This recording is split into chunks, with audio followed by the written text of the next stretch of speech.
ಅನುಭೂತಿಗೆ ಹೋಗಿದ್ದ. ವಚನ ಸಾಹಿತ್ಯವೆಂಬ ಅನರ್ಘ್ಯ ರತ್ನವನ್ನ ಶೋಧಿಸಿ, ಅನ್ವೇಷಿಸಿ, ಸಂಗ್ರಹಿಸಿ, ಸಂಪಾದಿಸಿ, ಪ್ರಕಟಿಸಿ ಸಂಶೋಧನಾ ಕ್ಷೇತ್ರಕ್ಕೆ ಅಪಾರ ಕೊಡುಗೆ ನೀಡಿದಂತಹ ಫಗು ಹಳಕಟ್ಟಿಯವರ ಜನ್ಮದಿನವನ್ನು ಇವತ್ತು ಆಚರಣೆ ಮಾಡ್ತಾ ಇದ್ದೇವೆ. ಈ ಶುಭ ಸಮಾರಂಭವನ್ನು ನಾವು ನಾಡಗೀತೆಯೊಂದಿಗೆ ಪ್ರಾರಂಭ ಮಾಡೋಣ. ಈಗ ತಾನೇ ನಮ್ಮ ಹುಬ್ಬಳ್ಳಿ ಧಾರವಾಡ ಮಹಾನಗರ ಪಾಲಿಕೆಯ ಮಾನ್ಯ ಮಹಾಪೌರದ ಶ್ರೀಮತಿ ಜ್ಯೋತಿ ವಿನಯ್ ಪಾಟೀಲ್ ಅವರು ಆಗಮಿಸ್ತಾ ಇದ್ದಾರೆ. ಅವರಿಗೂ ನಾನು ನಮ್ಮ ಜಿಲ್ಲಾಡಳಿತ ಕನ್ನಡ ಮತ್ತು ಸಂಸ್ಕೃತಿ ಇಲಾಖೆ ಹಾಗೂ ತಮ್ಮೆಲ್ಲರ ಪರವಾಗಿ ತುಂಬ ಹೃದಯದ ಸ್ವಾಗತವನ್ನು ಬಯಸ್ತೇನೆ. ಈ ಕಾರ್ಯಕ್ರಮಕ್ಕೆ ಆಗಮಿಸಿದಂತಹ ಅತಿಥಿ ಮಹೋದಯರನ್ನ ಪ್ರಿಯವಾಗಿ ಬರಮಾಡಿಕೊಳ್ಳೋದಕ್ಕೆ ಆಗಮಿಸ್ತಾ ಇದ್ದಾರೆ ನಮ್ಮ ಕನ್ನಡ ಮತ್ತು ಸಂಸ್ಕೃತಿ ಇಲಾಖೆಯ ಸಹಾಯಕ ನಿರ್ದೇಶಕರಾದಂತಹ ಶ್ರೀಯುತ ಕುಮಾರ್ ಬೆಕ್ಕೇರಿ ಅವರು. ಆಯೋಜನೆ ಮಾಡಿರುವ ವಚನ ಪಿತಾಮಹ ಡಾಕ್ಟರ್ ಫಗು ಹಳಕಟ್ಟಿಯವರ ಜನ್ಮದಿನಾಚರಣೆ, ವಚನ ಸಾಹಿತ್ಯ ಸಂರಕ್ಷಣಾ ದಿನಾಚರಣೆ ಕಾರ್ಯಕ್ರಮಕ್ಕೆ ತಮಗೆಲ್ಲರಿಗೂ ಕೂಡ ಹೃತ್ಪೂರ್ವಕವಾದ ಸ್ವಾಗತವನ್ನು ಕೋರ್ತಾ ಇದ್ದೀವಿ. ಮಾನ್ಯರೇ, ತಮಗೆಲ್ಲ ಗೊತ್ತಿರೋ ಹಾಗೆ ಪ್ರಪಂಚಕ್ಕೆ ಕರ್ನಾಟಕದ ಕೊಡುಗೆ ಅಂದರೆ ವಚನ ಸಾಹಿತ್ಯ. 12ನೇ ಶತಮಾನದಲ್ಲಿ ಬಸವಾದಿ ವಚನ ಸಾಹಿತ್ಯ ಮತ್ತು ಶರಣ ಕ್ರಾಂತಿಯ ಮೂಲಕ ಒಂದು ಹೊಸ ಕ್ರಾಂತಿಯನ್ನು ಉಂಟು ಮಾಡಿದವರು. 12ನೇ ಶತಮಾನದಲ್ಲಿ ಶರಣರು ರಚಿಸಿದಂಥ ಲಕ್ಷಾಂತರ ವಚನಗಳು ಕಾಲಘಟ್ಟದಲ್ಲಿ ನಂತರ ಮರೆಯಾಗಿ ಹೋದವು. ಅವೆಲ್ಲವುಗಳನ್ನು ಒಂದು ಚೌಕಟ್ಟಿನಲ್ಲಿ ಸಂಶೋಧನೆ, ಗ್ರಂಥ ಸಂಪಾದನೆಯ ಮೂಲಕ ಕನ್ನಡಿಗರಿಗೆ ನೀಡಿದ ಕೊಡುಗೆ ಡಾಕ್ಟರ್ ಫಗು ಹಳಕಟ್ಟಿಯವರಿಗೆ ಸಲ್ಲುತ್ತದೆ. ಅವರ ಅವಿರತ ಶ್ರಮ ಹಾಗೂ ಶ್ರದ್ಧೆ ಕನ್ನಡ ಸಾಹಿತ್ಯಕ್ಕೆ ಅಮೂಲ್ಯ ವಚನ ಸಾಹಿತ್ಯವನ್ನು ನೀಡಲು ಸಾಧ್ಯವಾಯಿತು. ಮುಖ್ಯವಾಗಿ ಫಗು ಹಳಕಟ್ಟಿಯವರು ಗ್ರಂಥ ಸಂಪಾದಕರಾಗಿ, ಪತ್ರಿಕೋದ್ಯಮದ ಕ್ರಿಯಾಶೀಲ ವ್ಯಕ್ತಿಯಾಗಿ, ಶಿಕ್ಷಣ ಪ್ರೇಮಿಯಾಗಿ ಕನ್ನಡ ನಾಡು ನುಡಿಗೆ ತಮ್ಮದೇ ಆದಂತಹ ಕೊಡುಗೆಯನ್ನು ನೀಡಿದ್ದಾರೆ. ಅವರ ಈ ಕಾರ್ಯವನ್ನು ಸ್ಮರಿಸುವ ನಿಟ್ಟಿನಲ್ಲಿ ಪ್ರತಿ ವರ್ಷ ಡಾಕ್ಟರ್ ಫಗು ಹಳಕಟ್ಟಿಯವರ ಜನ್ಮ ದಿನಾಚರಣೆಯನ್ನು ವಚನ ಸಾಹಿತ್ಯ ಸಂರಕ್ಷಣಾ ದಿನಾಚರಣೆಯನ್ನಾಗಿ ಸರ್ಕಾರ ಆಚರಣೆ ಮಾಡ್ತಾ ಇದೆ. ಇವತ್ತು ರಾಜ್ಯ ಮಟ್ಟದಲ್ಲಿ, ಜಿಲ್ಲಾ ಮಟ್ಟದಲ್ಲಿ ಹಾಗೂ ಎಲ್ಲ ತಾಲೂಕು ಕೇಂದ್ರಗಳಲ್ಲಿ ವಚನ ಸಾಹಿತ್ಯ ಸಂರಕ್ಷಣಾ ದಿನಾಚರಣೆ, ಡಾಕ್ಟರ್ ಫಗು ಹಳಕಟ್ಟಿಯವರ ಜನ್ಮ ದಿನಾಚರಣೆ ಕಾರ್ಯಕ್ರಮ ನಡೀತಾ ಇದೆ. ಇವತ್ತು ಧಾರವಾಡ ಜಿಲ್ಲಾ ಮಟ್ಟದ ಕಾರ್ಯಕ್ರಮ ಇಲ್ಲಿ ಆಯೋಜನೆಗೊಂಡಿದೆ. ಡಾಕ್ಟರ್ ಫಗು ಹಳಕಟ್ಟಿಯವರ ಕುಟುಂಬಸ್ಥರು ಆಗಮಿಸಿದ್ದಾರೆ. ಅವರಿಗೂ ಕೂಡ ಜಿಲ್ಲಾಡಳಿತ ವತಿಯಿಂದ ಸ್ವಾಗತವನ್ನು ಕೋರ್ತಾ ಇದ್ದೇವೆ. ಮಾನ್ಯರೇ, ಈ ಕಾರ್ಯಕ್ರಮಕ್ಕೆ ಆಗಮಿಸಿರುವ ಎಲ್ಲ ಗಣ್ಯಮಾನ್ಯರಿಗೂ ಕೂಡ ನಾವು ಸ್ವಾಗತವನ್ನು ಕೋರ್ತಾ ಇದ್ದೇವೆ. ಅದೇ ರೀತಿ ಸಂಗೀತ ಕಾರ್ಯಕ್ರಮವನ್ನು ನೀಡಿದಂಥ ಡಾಕ್ಟರ್ ಪುಟ್ಟರಾಜ್ ಭಜಂತ್ರಿ ಅವರಿಗೂ ಕೂಡ ಸ್ವಾಗತವನ್ನು ಕೋರ್ತಾ ಇದ್ದೇವೆ. ಮತ್ತೊಮ್ಮೆ ಎಲ್ಲ ಮಾಧ್ಯಮದ ಮಿತ್ರರಿಗೆ ಮತ್ತು ಅಧಿಕಾರಿ ವರ್ಗದವರಿಗೆ, ಸಾರ್ವಜನಿಕರಿಗೆ, ಸರ್ವರಿಗೂ ಕೂಡ ಡಾಕ್ಟರ್ ಫಗು ಹಳಕಟ್ಟಿ ಅವರ ಜನ್ಮ ದಿನಾಚರಣೆ, ವಚನ ಸಾಹಿತ್ಯ ಸಂರಕ್ಷಣಾ ದಿನಾಚರಣೆ ಈ ಕಾರ್ಯಕ್ರಮಕ್ಕೆ ಸ್ವಾಗತವನ್ನು ಕೋರ್ತಾ ಇದ್ದೇವೆ. ಮತ್ತೊಮ್ಮೆ ಸರ್ವರಿಗೂ ಸ್ವಾಗತ. ಶಿಕ್ಷಣ ಸಮಿತಿ ಲಿಂಗಾಯತ ಲೇಖನ ಸಮಿತಿ ಅಧ್ಯಕ್ಷರಾದಂಥ ಶ್ರೀಯುತ ಈಶ್ವರ ಕಟ್ಲಿಮಟ್ಟಿ, ಶ್ರೀಯುತ ಸಂಗಮೇಶ್ ಅಪ್ಪಾಸಿ ಬಬ್ಲೇಶ್ ಅವರಿಗೆ ನಾನು ವಿನಂತಿಯನ್ನು ಮಾಡಿಕೊಳ್ತೇನೆ.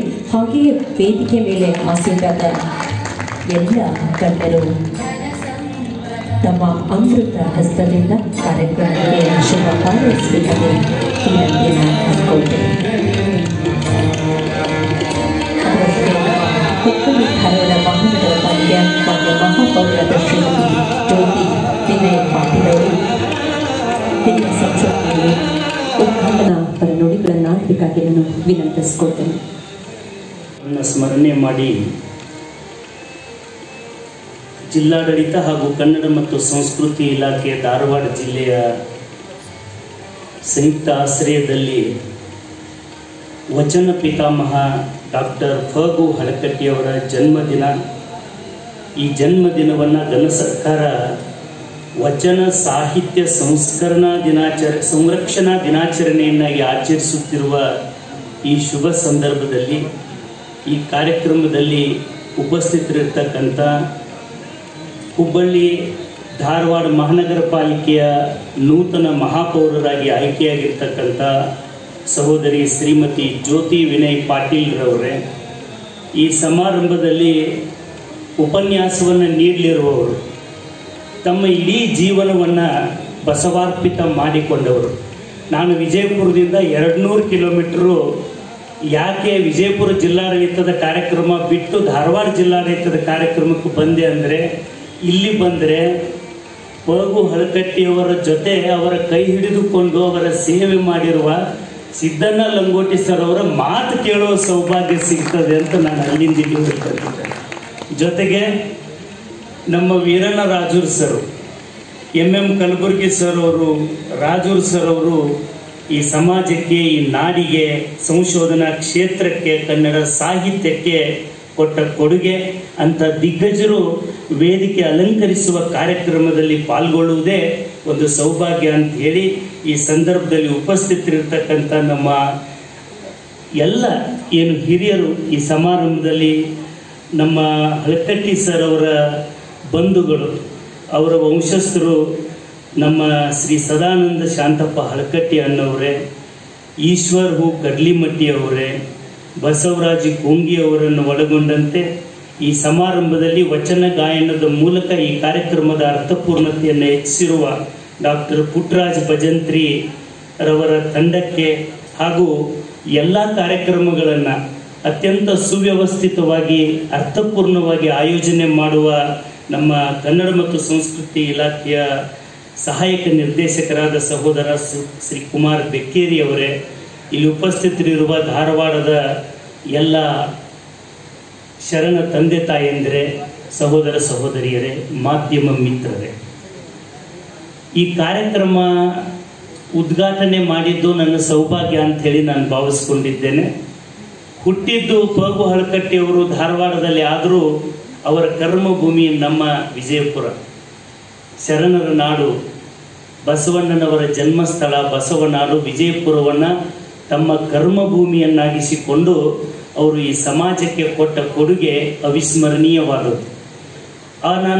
ಆಂದವೇ ಬರುವಾಗ ಸಾಮಾಜಿಕ ಜಾಲತಾಣದಲ್ಲಿ ಸಿದ್ಧಲಿಂಗ ಪಟ್ಟಣಶೆಟ್ಟಿ ಸರು ಅವ್ರ ಬಗ್ಗೆ ಹೇಳಿದ್ದ ಒಂದು ವಿಡಿಯೋ ಕ್ಲಿಪ್ಪನ್ನು ನೋಡ್ತಾ ಬರ್ತಾ ಇದ್ದೆ. ನಾನು ಅದನ್ನು ನೋಡಿದಾಗ ಎಂಥವರಿಗೂ ಕಣ್ಣಲ್ಲಿ ನೀರು ಬರ್ತದೆ.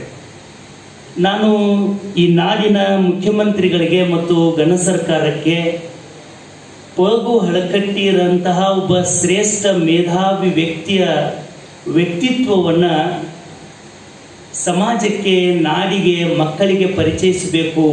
ಅವರು ಜನಮಾನಸದಲ್ಲಿ, ಜನರ ಮನೆಗಳಲ್ಲಿ ಶಾಶ್ವತವಾಗಿ ಉಳಿಬೇಕು ಅಂತ ಹೇಳಿ ಅವರ ಜನ್ಮದಿನವನ್ನು ವಚನ ಸಾಹಿತ್ಯ ಸಂಸ್ಕರಣಾ ದಿನವನ್ನಾಗಿ ಮಾಡಿದ್ದಕ್ಕೆ ಅಭಿನಂದನೆಗಳನ್ನು ಸಲ್ಲಿಸ್ತೇನೆ. ಮತ್ತು ಕನ್ನಡ ಮತ್ತು ಸಂಸ್ಕೃತಿ ಇಲಾಖೆಯ ಮಾನ್ಯ ಸಚಿವರಿಗೆ ಕೂಡ ಈ ವೇದಿಕೆ ಮೂಲಕ ನಂತರ ನಾನು ಪತ್ರ ಬರೆದು ವೈಯಕ್ತಿಕವಾಗಿ ಭೇಟಿಯಾಗಿ ಒಂದು ಮನವಿ ಮಾಡ್ತೇನೆ. ನಮ್ಮ ರಾಜೂರ್ ಸರು ವೇದಿಕೆ ಮೇಲೆ ಕೂತಾಗ ಹೇಳ್ತಾ ಇದ್ರು, ಏನಂದರೆ ಇವತ್ತು ವರ್ಕಿಂಗ್ ಡೇ ಇರೋದ್ರಿಂದ ಭಾಳ ಜನ ಬರಲಿಲ್ಲ.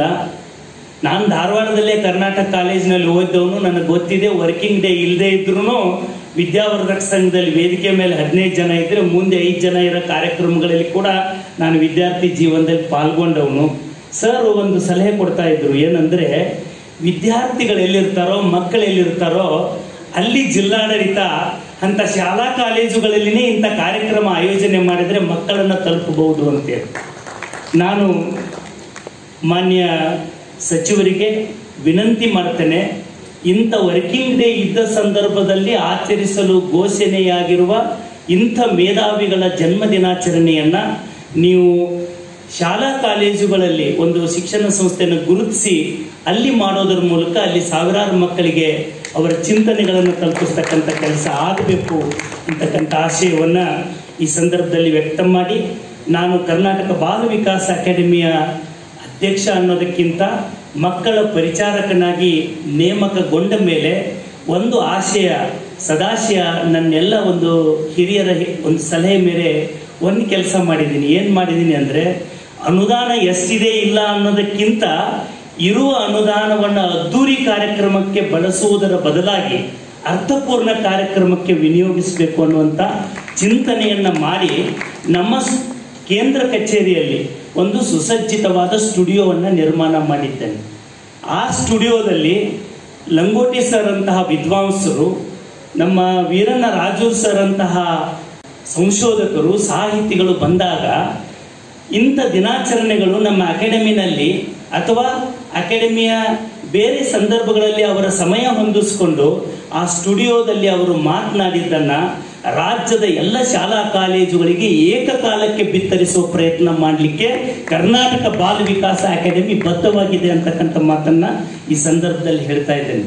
ಸಾಮಾಜಿಕ ಜಾಲತಾಣಗಳು ಅತ್ಯಂತ ಪ್ರಭಾವಿಯಾಗಿರುವ ಈ ಕಾಲಘಟ್ಟದಲ್ಲಿ ಅಕ್ಷರ ಮಾಧ್ಯಮ ನಶಿಸಿ ಹೋಗುವಂತಹ ಅಪಾಯದ ಅಂಚಿನಲ್ಲಿರುವಾಗ ನಾವು ಯಾವುದು ಇವತ್ತು ಮಕ್ಕಳ ಮನಸ್ಸನ್ನು ಅರಳಿಸಬಲ್ಲದೋ ಆಕರ್ಷಿಸಬಲ್ಲದೋ ಅಂತಹ ಮಾಧ್ಯಮಗಳ ಮೂಲಕ ಮಕ್ಕಳನ್ನು ತಲುಪುವ ಪ್ರಯತ್ನ, ನಾಡಿನ ಮತ್ತು ವಿಶ್ವದ ಜನರನ್ನ ಬಸವಾನುಯಾಯಿಗಳನ್ನು ತಲುಪುವ ಪ್ರಯತ್ನ ಮಾಡಬೇಕಾಗಿದೆ.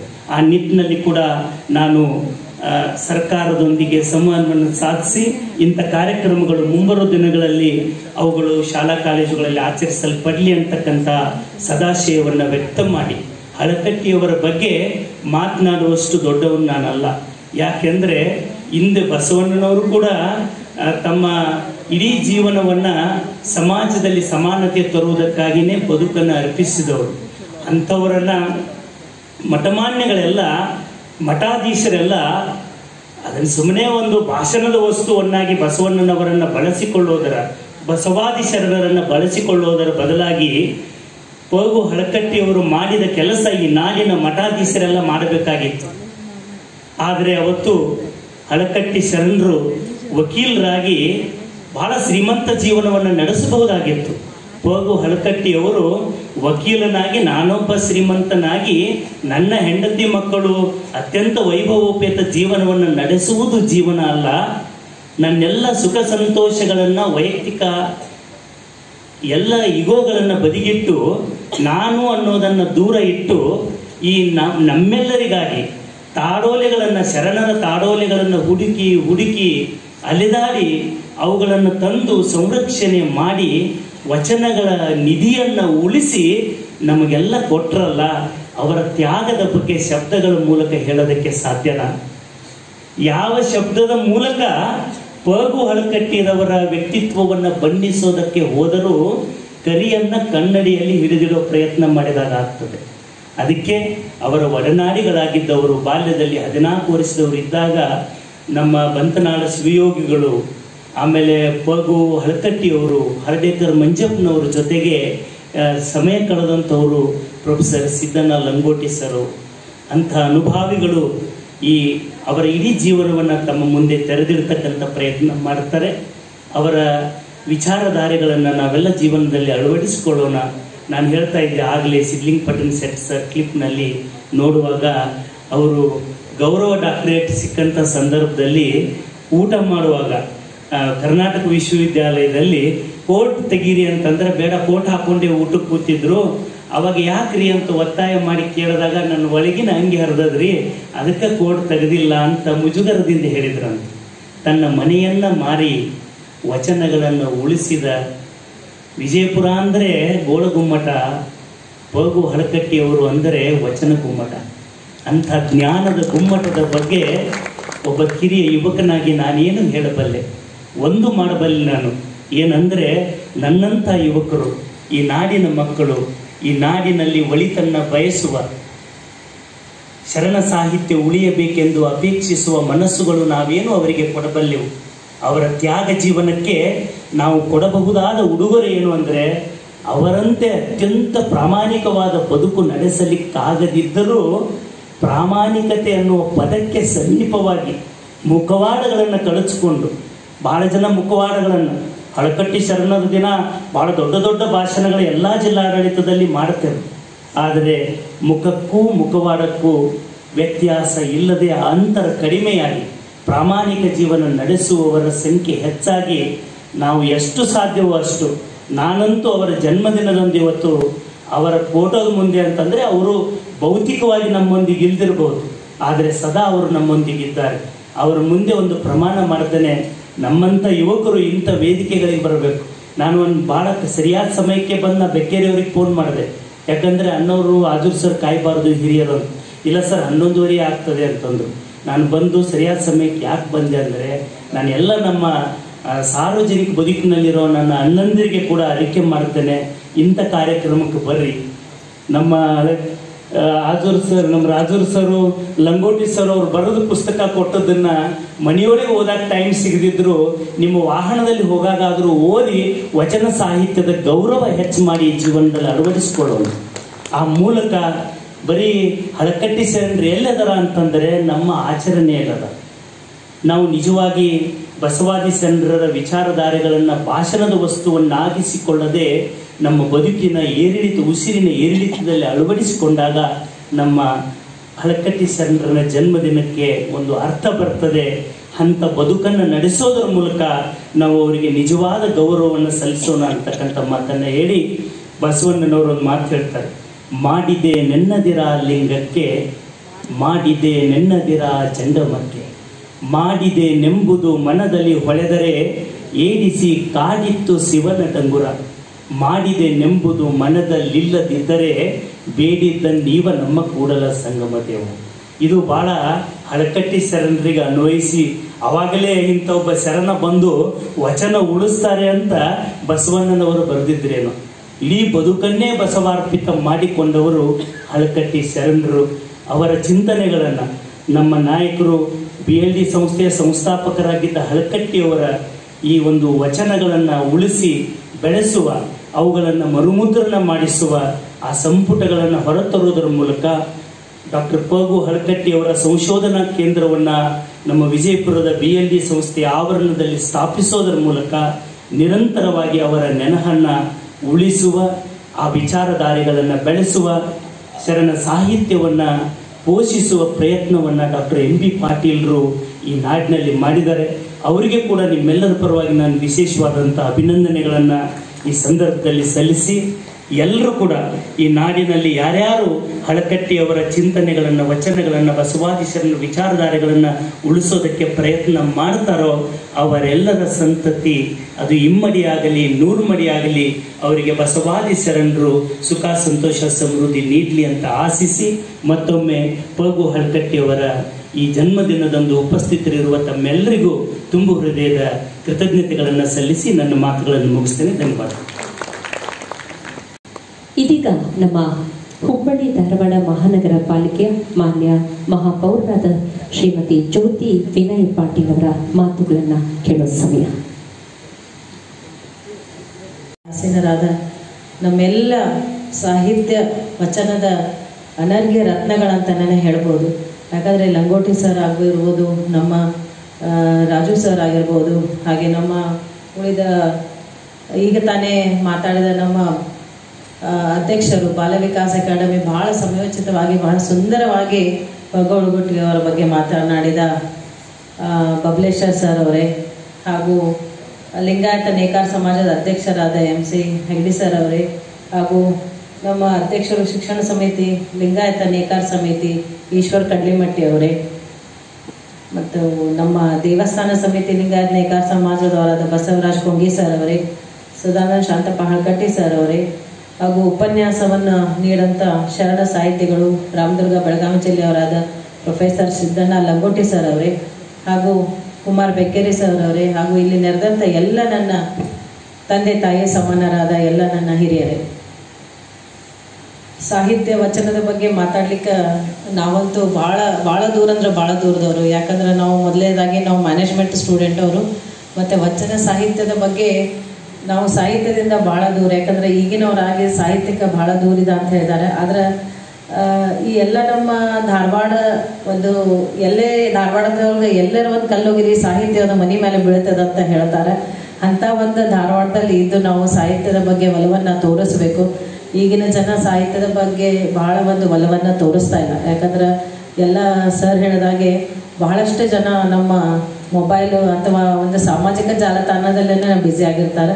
ಆದರೆ ನಾವು ಧಾರವಾಡದಲ್ಲಿ ನೆಲದಲ್ಲಿ ಇಂಥ ಒಂದು ಅನರ್ಘ್ಯ ರತ್ನಗಳ ಒಂದು ಜೀವನ ಚರಿತ್ರೆಯನ್ನು ನಾವು ಅಟ್ಲೀಸ್ಟ್ ಓದಬೇಕು. ಓದಿ ಅದರ ಒಂದೆರಡು ಅವರು ಅಳವಡಿಸ್ಬೇಕು ಅವರ ರೀತಿ ನೀತಿಗಳನ್ನು ಅನ್ನೋದು ನನ್ನ ವಿಚಾರ. ಸೊ ಹಾಗಾಗಿ ನಾವು ಸರ್ ಹೇಳ್ದಂಗೆ ಏನು ನಾವು ಸಾಹಿತಿಗಳಿರ್ತೀವಿ ಅಥವಾ ಏನು ನಾವು ಹಿರಿಯರು ಇರ್ತೀವಿ, ಅವ್ರ ಬಗ್ಗೆ ತಿಳಿದವ್ರು ಇರ್ತೀವಿ, ಅವ್ರಷ್ಟೇ ಬಂದು ನಾವು ಕಾರ್ಯಕ್ರಮವನ್ನು ಅಟೆಂಡ್ ಮಾಡಿ ಹೋಗ್ತೀವಿ. ಆದರೆ ಮುಂದಿನ ಪೀಳಿಗೆಗೆ ಅದನ್ನು ನಮ್ಗೆ ಅವ್ರ ಬಗ್ಗೆ ತಿಳಿಸಿಕೊಡುವಂಥ ಭಾಳ ದೊಡ್ಡ ಜವಾಬ್ದಾರಿ ಇದೆ ಅಂತ ನನಗನ್ನಿಸ್ತೈತಿ. ಸೊ ಸರ್ ಹೇಳಿದಾಗ ಯಾವುದೇ ಕಾರ್ಯಕ್ರಮಗಳಿರಲಿ ಅವನ್ನ ನಾವು ಶಾಲಾ ಮಟ್ಟದೊಳಗೆ ಅಥವಾ ಕಾಲೇಜು ಮಟ್ಟದೊಳಗೆ ವಿದ್ಯಾರ್ಥಿಗಳ ಜೊತೆಗೂಡಿ ಮಾಡಿದ್ರೆ ಅವ್ರಿಗೆ ಇದ್ರ ಬಗ್ಗೆ ಅರಿವು ಬರ್ತದೆ. ಮತ್ತೆ ನಮ್ಮ ಧಾರವಾಡದ ನೆಲದಲ್ಲಿ ಎಂಥ ಒಂದು ಅದ್ಭುತ ಒಂದು ಗುಣ ಇದೆ ಅನ್ನೋದು ಎಲ್ಲರಿಗೂ ಅರಿವಾಗ್ತದ ಅಂತ ನನ್ನ ಅನಿಸಿಕೆ. ತಾವು ಒಂದು ಅದ್ಭುತವಾದ ಒಂದು ಸಲಹೆ ಸೂಚನೆಯನ್ನು ನೀಡಿದಿರಿ. ಸಾಧ್ಯವಾದಷ್ಟು ನಾವು ನಮ್ಮ ಮಹಾನಗರ ಪಾಲಿಕೆಯಿಂದ ಯಾವುದೇ ಒಂದು ಕಾರ್ಯಕ್ರಮನ ಮಾಡೋದಾದ್ರೆ ನಾವು ಆ ರೀತಿ ನಾವು ನಡೆಸ್ಕೊಂಡು ಬರ್ತೀವಿ ಅಂತ ನಾನು ಹೇಳಲಿಕ್ಕೆ ಬಯಸ್ತೇನೆ. ಮತ್ತು ನಮ್ಮ ಧಾರವಾಡದಲ್ಲಿ ಸಾಕಷ್ಟು ಸಾಹಿತಿಗಳು ಎಂಥ ಒಂದು ಅದ್ಭುತವಾದ ಸಾಹಿತ್ಯವನ್ನು ನಮ್ಗೆ ಕೊಟ್ಟಿದ್ದಾರೆ. ಸೊ ಹಾಗಾಗಿ ನಾವು ಸಾಹಿತ್ಯಕ್ಕೆ ನಾವು ಆದಷ್ಟು ನಾವು ಒತ್ತನ್ನು ಕೊಟ್ಟು ಇನ್ನು ಮುಂಬರುವ ಪೀಳಿಗೆಗೆ ನಾವು ಸಾಹಿತ್ಯದ ಬಗ್ಗೆ ಒಲವನ್ನು ತೋರಿಸ್ಬೇಕಂತ ತಮ್ಮಲ್ಲಿ ವಿನಂತಿಸ್ತೇನೆ. ಮತ್ತು ವಚನ ಸಾಹಿತ್ಯ ಅನ್ನೋ ಬಗ್ಗೆ ಒಂದೆರಡು ಮಾತಾಡ್ತೇನೆ ನಾನು ತಿಳಿದ ಮಟ್ಟಿಗೆ. ವಚನ ಸಾಹಿತ್ಯ ಅಂದ್ರೆ ಅದೇನು ಅಂತ ದೊಡ್ಡದು ಅಗಾಧವಾದ ಏನು ಒಂದು ಸಾಹಿತ್ಯ ಅಲ್ಲ. ಯಾಕಂದ್ರೆ ನಮ್ಮ ದಿನಚರಿಯೊಳಗೆ ಆಗುವಂಥ ನಡೆ ನುಡಿ ಆಚಾರ ವಿಚಾರಗಳನ್ನು ಒಳಗೊಂಡದು ಒಂದು ವಚನ ಆಗಿರ್ತದೆ ಅಂತ ಹೇಳ್ತೀನಿ. ನಮ್ಮ ಹಿರಿಯರ ಜೊತೆ ನಾವು ಬೆರೆಯೋದು ಹೇಗೆ, ನಮ್ಮ ದಿನಚರಿಯಲ್ಲಿ ನಾವು ನಮ್ಮ ದೇವರ ಕಡೆಗೆ ನಮ್ಮ ಪ್ರತಿಕಾರ ಹೇಗಿರಬೇಕು, ನಾವು ಹಿರಿಯರ ಜೊತೆ ಹೇಗೆ ನಡ್ಕೋಬೇಕು, ನಮ್ಮ ಪರಿವಾರದಲ್ಲಿ ನಾವು ಹೇಗಿರಬೇಕು, ನಮ್ಮ ಸಹೋದರರ ಜೊತೆ ಹೇಗಿರಬೇಕು, ಎಲ್ಲ ಇವನ್ನ ಆಡು ಭಾಷೆಯಲ್ಲಿ ನಮಗೆ ಅಗ್ದಿ ಸರಳವಾಗಿ ತಿಳಿಯುವಂಗ ಹೇಳಿಕೊಟ್ಟದ್ದು ವಚನ ಸಾಹಿತ್ಯ. ಸೊ ಹಾಗಾಗಿ ವಚನ ಸಾಹಿತ್ಯಕ್ಕೆ ಸಾಕಷ್ಟು ಒಂದು ನಾವು ವ್ಯಾಲ್ಯೂವನ್ನು ಕೊಡುವುದ ಮಟ್ಟಿಗೆ ನಾವು ನಮ್ಮ ಜೀವನದಲ್ಲಿ ಅಳವಡಿಸ್ಕೋಬೇಕು ಅನ್ನೋದು ನಮ್ಮ ವಿಚಾರ. ಸೊ ಹಾಗಾಗಿ ಇವತ್ತಿನ ಕಾರ್ಯಕ್ರಮ ನಂದು ಮೇಯರ್ ಆಗಿ ಮೊದಲನೇ ಕಾರ್ಯಕ್ರಮ. ಸೊ ಹಾಗಾಗಿ ನನಗೆ ಇಷ್ಟು ಖುಷಿ ಆಗ್ತೈತಿ. ಯಾಕಂದ್ರೆ ನಾನು ಹುಬ್ಬಳ್ಳಿ ಧಾರವಾಡದ ಮಹಾನಗರ ಪಾಲಿಕೆಯ ಮಹಾಪೌರರಾಗಿ ಮೊದಲನೇ ನನಗೆ ಆ್ಯಕ್ಚುಲಿ ಕಾರ್ಡ್ ಬಂದಿದ್ದಂತಂದ್ರೆ ಇದರಿಂದ ಫಗ ಹಳಗುಟ್ಟಿ ಅವ್ರದನ್ನ ಕಾರ್ಡ್ ಬಂದೈತಿ ಮನೆಗೆ. ಹಾಗಾಗಿ ನಾನು ಅದನ್ನ ತೆಗೆದಿಟ್ಟಿದ್ದೀನಿ. ಆ ಕಾರ್ಡ್ ನಾನು ನಮ್ಮ ಮನೆಯೊಳಗೂ ಹೇಳಿದೆ, ಇಲ್ಲ ಇದು ಫಸ್ಟ್ ಕಾರ್ಡ್ ನನಗೆ ಬಂದದ್ದು. ಸೊ ಹಾಗಾಗಿ ಕಾರ್ಡ್ ನಮ್ಮ ಧಾರವಾಡದಕ್ಕೆ ಈಗ ಆಗಿ ನನಗೆ ಧಾರವಾಡದಿಂದ ಫಸ್ಟ್ ಇನ್ವಿಟೇಷನ್ ಬಂದೈತಿ ಗೌರ್ಮೆಂಟ್ ಕಾರ್ಯಕ್ರಮ. ಹಾಗಾಗಿ ನಾನು ಎಷ್ಟೇ ಕಾರ್ಯಕ್ರಮದ ನನಗೆ ಒತ್ತಡನಿದ್ರು 10 ನಿಮಿಷ ಆಗವಲ್ದಾಗ ನಾನು ಬಂದ ಕಾರ್ಯಕ್ರಮ ಅಟೆಂಡ್ ಮಾಡಿ ಇದು ಒಂದು ನಮಗೆ ಅವಕಾಶ, ಇನ್ನೂ ಒಂದು ಅವರಿಗೆ ನಾವು ಒಂದು ಸಮರ್ಪಣಾ ಭಾವನವನ್ನು ಅರ್ಪಿಸುವಂಥ ಅವಕಾಶ ನನಗೆ ಕೊಟ್ಟಿದ್ದಾರೆ. ಮತ್ತು ಎಲ್ಲ ಜನತೆಗೆ ಈ ಒಂದು ವೇದಿಕೆ ಪರವಾಗಿ ನಾನು ತುಂಬು ಹೃದಯದ ಧನ್ಯವಾದಗಳನ್ನ ಹೇಳಕ್ಕೆ ಬಯಸ್ತೇನೆ. ಯಾಕಂದರೆ ಮಹಾನಗರ ಪಾಲಿಕೆಯ ಮಹಾಪೌರ ಸ್ಥಾನವನ್ನು ನಿಮ್ಮೆಲ್ಲರ ಆಶೀರ್ವಾದದಿಂದ, ಎಲ್ಲ ಹಿರಿಯರ ಆಶೀರ್ವಾದದಿಂದ ಹಾಗೂ ನಿಮ್ಮೆಲ್ಲರ ಒಂದು ಸಹಕಾರದಿಂದ ಇವತ್ತು ನನಗೆ ಅಲಂಕರಿಸಲಿಕ್ಕೆ ಅವಕಾಶ ಮಾಡಿಕೊಟ್ಟ ಪ್ರತಿಯೊಬ್ಬರಿಗೂ ಹಾಗೂ ಇಲ್ಲಿ ನಡೆದಂಥ ಎಲ್ಲ ನನ್ನ ಹಿರಿಯರಿಗೂ ನಾ ಈ ವೇದಿಕೆ ಮುಖಾಂತರ ನಮಸ್ಕರಿಸಿ ನನ್ನ 2 ಮಾತುಗಳನ್ನು ಮುಗಿಸ್ತೇನೆ. ನಮಸ್ಕಾರ.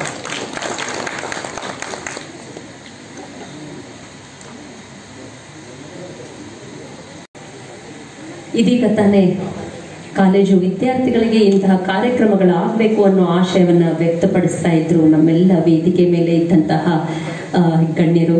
ಇದೀಗ ಎಲ್ಲ ವಿದ್ಯಾರ್ಥಿಗಳು ಆಗಮಿಸ್ತಾ ಇದ್ದಾರೆ. ಅವ್ರಿಗೂ ನಾನು ಆತ್ಮೀಯವಾದ ಸ್ವಾಗತವನ್ನು ಬಯಸ್ತೇನೆ. ಕ್ಷಮಿಸಬೇಕು, ಮತ್ತೊಮ್ಮೆ ಬಂದೆ ಅಂತ ಬೇಜಾರು ಮಾಡ್ಕೋಬೇಡ್ರಿ. ಈಗ ನಮ್ಮ ಹಿರಿಯರು ಆದಂತ ಮೊನ್ನೆ ಒಂದು ಫಗ ಹಳಗುಟ್ಟಿಯವರ ವೃತ್ತಕ್ಕೆ ಒಂದು ಹೆಸರಿಡಬೇಕಂತ ಒಂದು ಪ್ರಸ್ತಾವನೆಯನ್ನ ಸಲ್ಲಿಸಿದ್ರಂತೆ. ಸೊ ಹಾಗಾಗಿ ಅಲ್ಲಿನ ನಮ್ಮ ಮಹಾನಗರ ಪಾಲಿಕೆ ಸದಸ್ಯರಾದ ಶ್ರೀ ಶಂಕರ್ ಶೆಟ್ಟಿ ಅವರು ಅದನ್ನು ಪ್ರಸ್ತಾವನೆ ತೆಗೆದುಕೊಂಡು ಬಂದು ನಮ್ಮ ಸಾಮಾನ್ಯ ಸಭೆಯಲ್ಲಿ ಅದರ ಬಗ್ಗೆ ಟರಾವನ್ನು ಮಾಡಿದಾರಂತ ನನಗೆ ಈಗ ತಾನೇ ಹೇಳಿದ್ರು. ಹಾಗಾಗಿ ಅವ್ರದ್ದು ಒಂದು ಎಲ್ಲ ತಮ್ಮೆಲ್ಲರದ ಒಂದು ಇಚ್ಛೆ ಮತ್ತು ಸಿದ್ದಣ್ಣ ಸರ್ದ ಇಚ್ಛೆ ಅದ ಅಲ್ಲಿ ಒಂದು ನಾಮಫಲಕವನ್ನು ಹಾಕಿ ಆ ವ್ರತಕ್ಕೆ ಅಥವಾ ಮಾರ್ಗಕ್ಕೆ ಅದನ್ನ ಹೆಸರಿಡಬೇಕಂತ ಹೇಳಿದ್ದಾರೆ. ಸೊ ಈಗ ತಾನೇ ನನಗೆ ಅದ್ರ ಬಗ್ಗೆ ಇನ್ಫಾರ್ಮೇಶನ್ ಅನ್ನು ಕೊಟ್ಟರವರು. ನಾನು ನಮ್ಮ ಕಮಿಷನರ್ ಜೊತೆ ಮಾತಾಡಿ ಅದರದ್ದು ಏನೇ ಆಗೈತೆ ತರಾವನಲ್ಲಿ ಎಷ್ಟು 3 ತಿಂಗಳಾಗೈತೆ ಅಂತ ಹೇಳಿದ್ರು.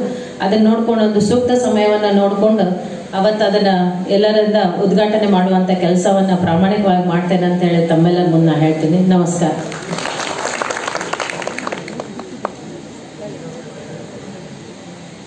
ವಚನ ಪಿತಾಮಹ ಡಾಕ್ಟರ್ ಫಗು ಹಳಕಟ್ಟಿಯವರ ಜನ್ಮದಿನವನ್ನು ನಾವು ವಚನ ಸಾಹಿತ್ಯ ಸಂರಕ್ಷಣಾ ದಿನವನ್ನಾಗಿ ಆಚರಿಸ್ತಾ ಇದ್ದೇವೆ.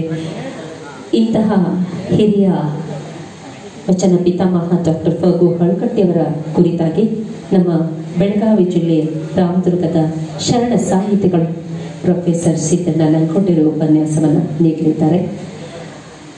ಇದೀಗ ನಮ್ಮ ಕಾರ್ಯಕ್ರಮದಲ್ಲಿ ಪಾಲ್ಗೊಂಡು ನಿರ್ಗಮಿಸ್ತಾ ಇರೋ ನಮ್ಮ ಹುಬ್ಬಳ್ಳಿ ಧಾರವಾಡ ಮಹಾನಗರ ಪಾಲಿಕೆಯ ಮಾನ್ಯ ಮಹಾಪೌರರಾದ ಶ್ರೀಮತಿ ಜ್ಯೋತಿ ವಿನಯ್ ಪಾಟೀಲ್ ಮೇಡಮ್ ಅವರಿಗೆ ನಾನು ತಮ್ಮೆಲ್ಲರ ಪರವಾಗಿ ಧನ್ಯವಾದಗಳನ್ನು ಹೇಳ್ತಾ ಅವರಿಗೆ ಬೀಳ್ಕೊಡುಗೆಯನ್ನು ಕೊಡ್ತೇವೆ. ಇದೀಗ ಉಪನ್ಯಾಸ ಪ್ರೊಫೆಸರ್ ಸಿದ್ದಣ್ಣ ಲಕ್ಕೋಟಿ ಅವರಿಂದ.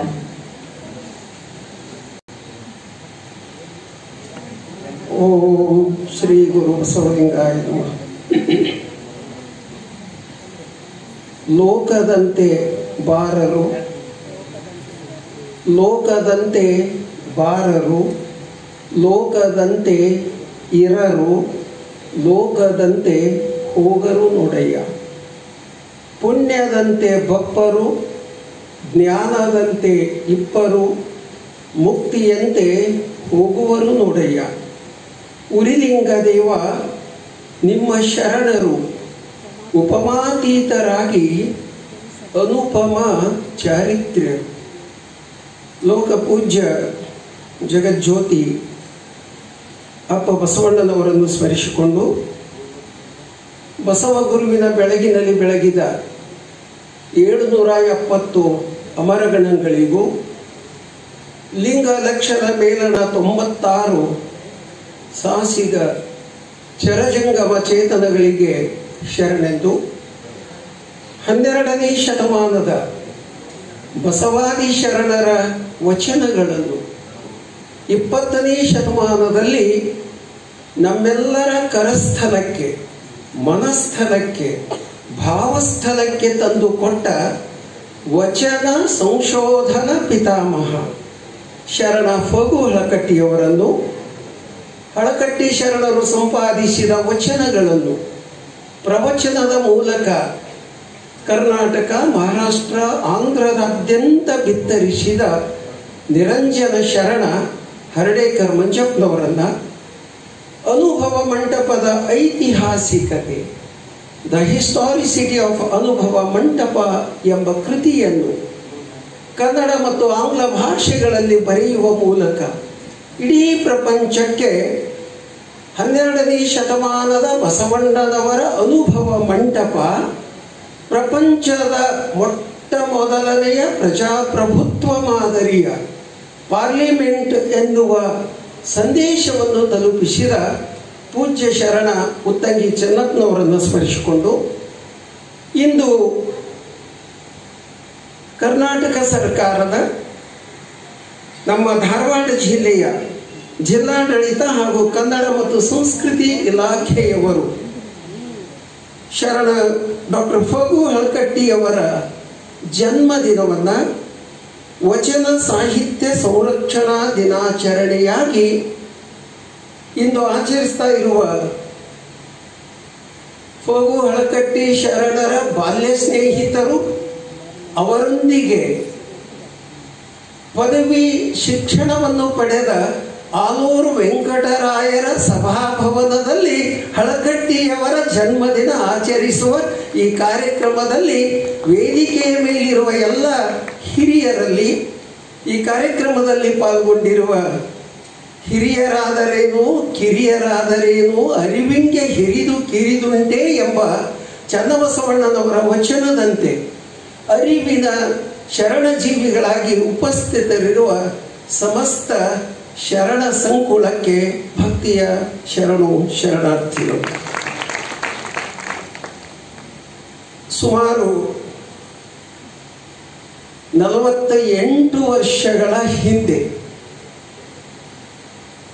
ಕರ್ನಾಟಕ ಕಾಲೇಜಿನ ತತ್ವಶಾಸ್ತ್ರ ವಿಭಾಗದಲ್ಲಿ ಅಧ್ಯಾಪಕನಾಗಿದ್ದವನು ನಾನು. ಇಂದಿನ ಸಮಾರಂಭದ ಅಧ್ಯಕ್ಷತೆ ವಹಿಸಿರುವ ಡಾಕ್ಟರ್ ವೀರಣ್ಣರಾಜುರವರು ನಮಗೆಲ್ಲ ಹಿರಿಯ ಅಣ್ಣನಂತೆ ಮಾರ್ಗದರ್ಶಕರಾಗಿ ಕರ್ನಾಟಕ ಕಾಲೇಜಿನಲ್ಲಿ ನಮ್ಮ ಸಹೋದ್ಯೋಗಿಯಾಗಿದ್ದವರು. ಅವರ ಒಂದು ಅಧ್ಯಕ್ಷತೆಯಲ್ಲಿ ಹಳಕಟ್ಟಿ ಶರಣರ ಈ ಜನ್ಮದಿನದಲ್ಲಿ ಅನುಭಾವದ 2 ನುಡಿ ಸೇವೆಯನ್ನು ಆಡಲಿಕ್ಕೆ ಅವಕಾಶ ಕಲ್ಪಿಸಿಕೊಟ್ಟವರು ನಮ್ಮ ಕನ್ನಡ ಮತ್ತು ಸಂಸ್ಕೃತಿ ಇಲಾಖೆಯ ಶರಣಜೀವಿಗಳಾದ ಕುಮಾರ ಬೆಕ್ಕೇರಿಯವರು ಹಾಗೂ ಒಬ್ಬರು ನಮ್ಮ ಶರಣರು ನೇಕಾರ ಜನಾಂಗದ ಒಂದು ಸಂಘಟನೆಯ ಶರಣರು ಅವರು ಫೋನ್ ಮಾಡಿ ಇಲ್ಲಿಗೆ ಬರುವಂತೆ ಮಾಡಿದ್ರು. ನಾನು 3 ದಿನ ವಿಜಯಪುರದಲ್ಲಿದ್ದೆ. ಹಳಕಟ್ಟಿಯವರು ಸ್ಥಾಪಿಸಿದ BLD ಸಂಸ್ಥೆಯೊಳಗೆ ಅವರ ಪುಣ್ಯ ಸ್ಮರಣೆ ಜೂನ್ 29. ಇವತ್ತು ಜುಲೈ 2, ಎರಡೇ ದಿನ ಅಂತರ. ಅವರು ಲಿಂಗೈಕ್ಯರಾಗಿದ್ದು ಜೂನ್ 29, ಅವರು ಹುಟ್ಟಿದ್ದು ಜುಲೈ 2. ಧಾರವಾಡದಲ್ಲಿ ಹುಟ್ಟಿದ್ರು.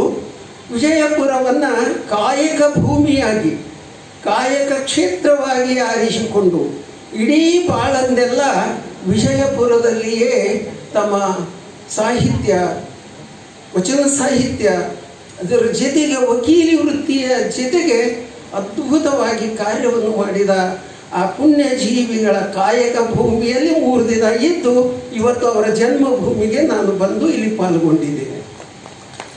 ಹಳಕಟ್ಟಿ ಶರಣರ ಸಂಶೋಧನಾ ಸಂಸ್ಥೆ ಇವತ್ತು BLD ಸಂಸ್ಥೆಯೊಳಗೆ ಯಾವ ಸಂಸ್ಥೆಯನ್ನು ಅವರು 100 ವರ್ಷಗಳ ಹಿಂದೆ ಸಂಸ್ಥಾಪನೆ ಮಾಡಿದ್ರು, ಅದೇ ಸಂಸ್ಥೆಯಲ್ಲಿ ಅದ್ಭುತವಾಗಿ ಅವರ ಸಂಶೋಧನಾ ಸಂಸ್ಥೆ, ಒಂದು ಗ್ರಂಥಾಲಯ, ಅವರ ಎಲ್ಲ ನೆನಪಿನ ವಸ್ತುಗಳನ್ನೆಲ್ಲ ಸಂಗ್ರಹಿಸಿದ್ದಾರೆ. ಈಗಿನ ನಮ್ಮ ಸಚಿವರಾದ MB ಪಾಟೀಲರು 5 ಕೋಟಿ ರೂಪಾಯಿಗಳನ್ನು ಹಳಕಟ್ಟಿಯವರ ಸಂಶೋಧನೆಗಾಗಿ, ಅವರ ಒಂದು ಸ್ಮಾರಕ ಭವನಕ್ಕಾಗಿ ಅದ್ಭುತ ಕೆಲಸವನ್ನು ಮಾಡಿದ್ದಾರೆ. ಯಾಕಂದರೆ ನಾವು ಅದೇ ಸಂಸ್ಥೆಯಲ್ಲಿ ಓದಿ ಧಾರವಾಡಕ್ಕೆ ಬಂದವನು, BLD ಸಂಸ್ಥೆಯಲ್ಲೇ ಓದಿ ಬಂದವನು ನಾನು 56 ವರ್ಷಗಳ ಹಿಂದೆ. ಹಳಕಟ್ಟಿ ಶರಣರ ಕುರಿತು ನಾವು ಹಿರಿಯರಿಗೆಲ್ಲರಿಗೂ ಗೊತ್ತದ. ಈ ಗೊತ್ತಿರೋರ ಮುಂದೆ ಗೊತ್ತಿರುವ ವಿಷಯವನ್ನು ಏನಪ್ಪ ಮಾತನಾಡೋದು ಅಂತ ಯೋಚನೆ ಮಾಡ್ತಾ ಇದ್ದ ಸಮಯದೊಳಗೆ 100 ಜನ ಕಿರಿಯ ಚೇತನಗಳು ಬಂದ್ರಲ್ಲ, ನಿಮ್ಮ ಸಲುವಾಗಿ ನಾನು ಮಾತನಾಡ್ತೀನಿ ಹೊರತು ಹಿರಿಯರ ಸಲುವಾಗಿ ಅಲ್ಲ.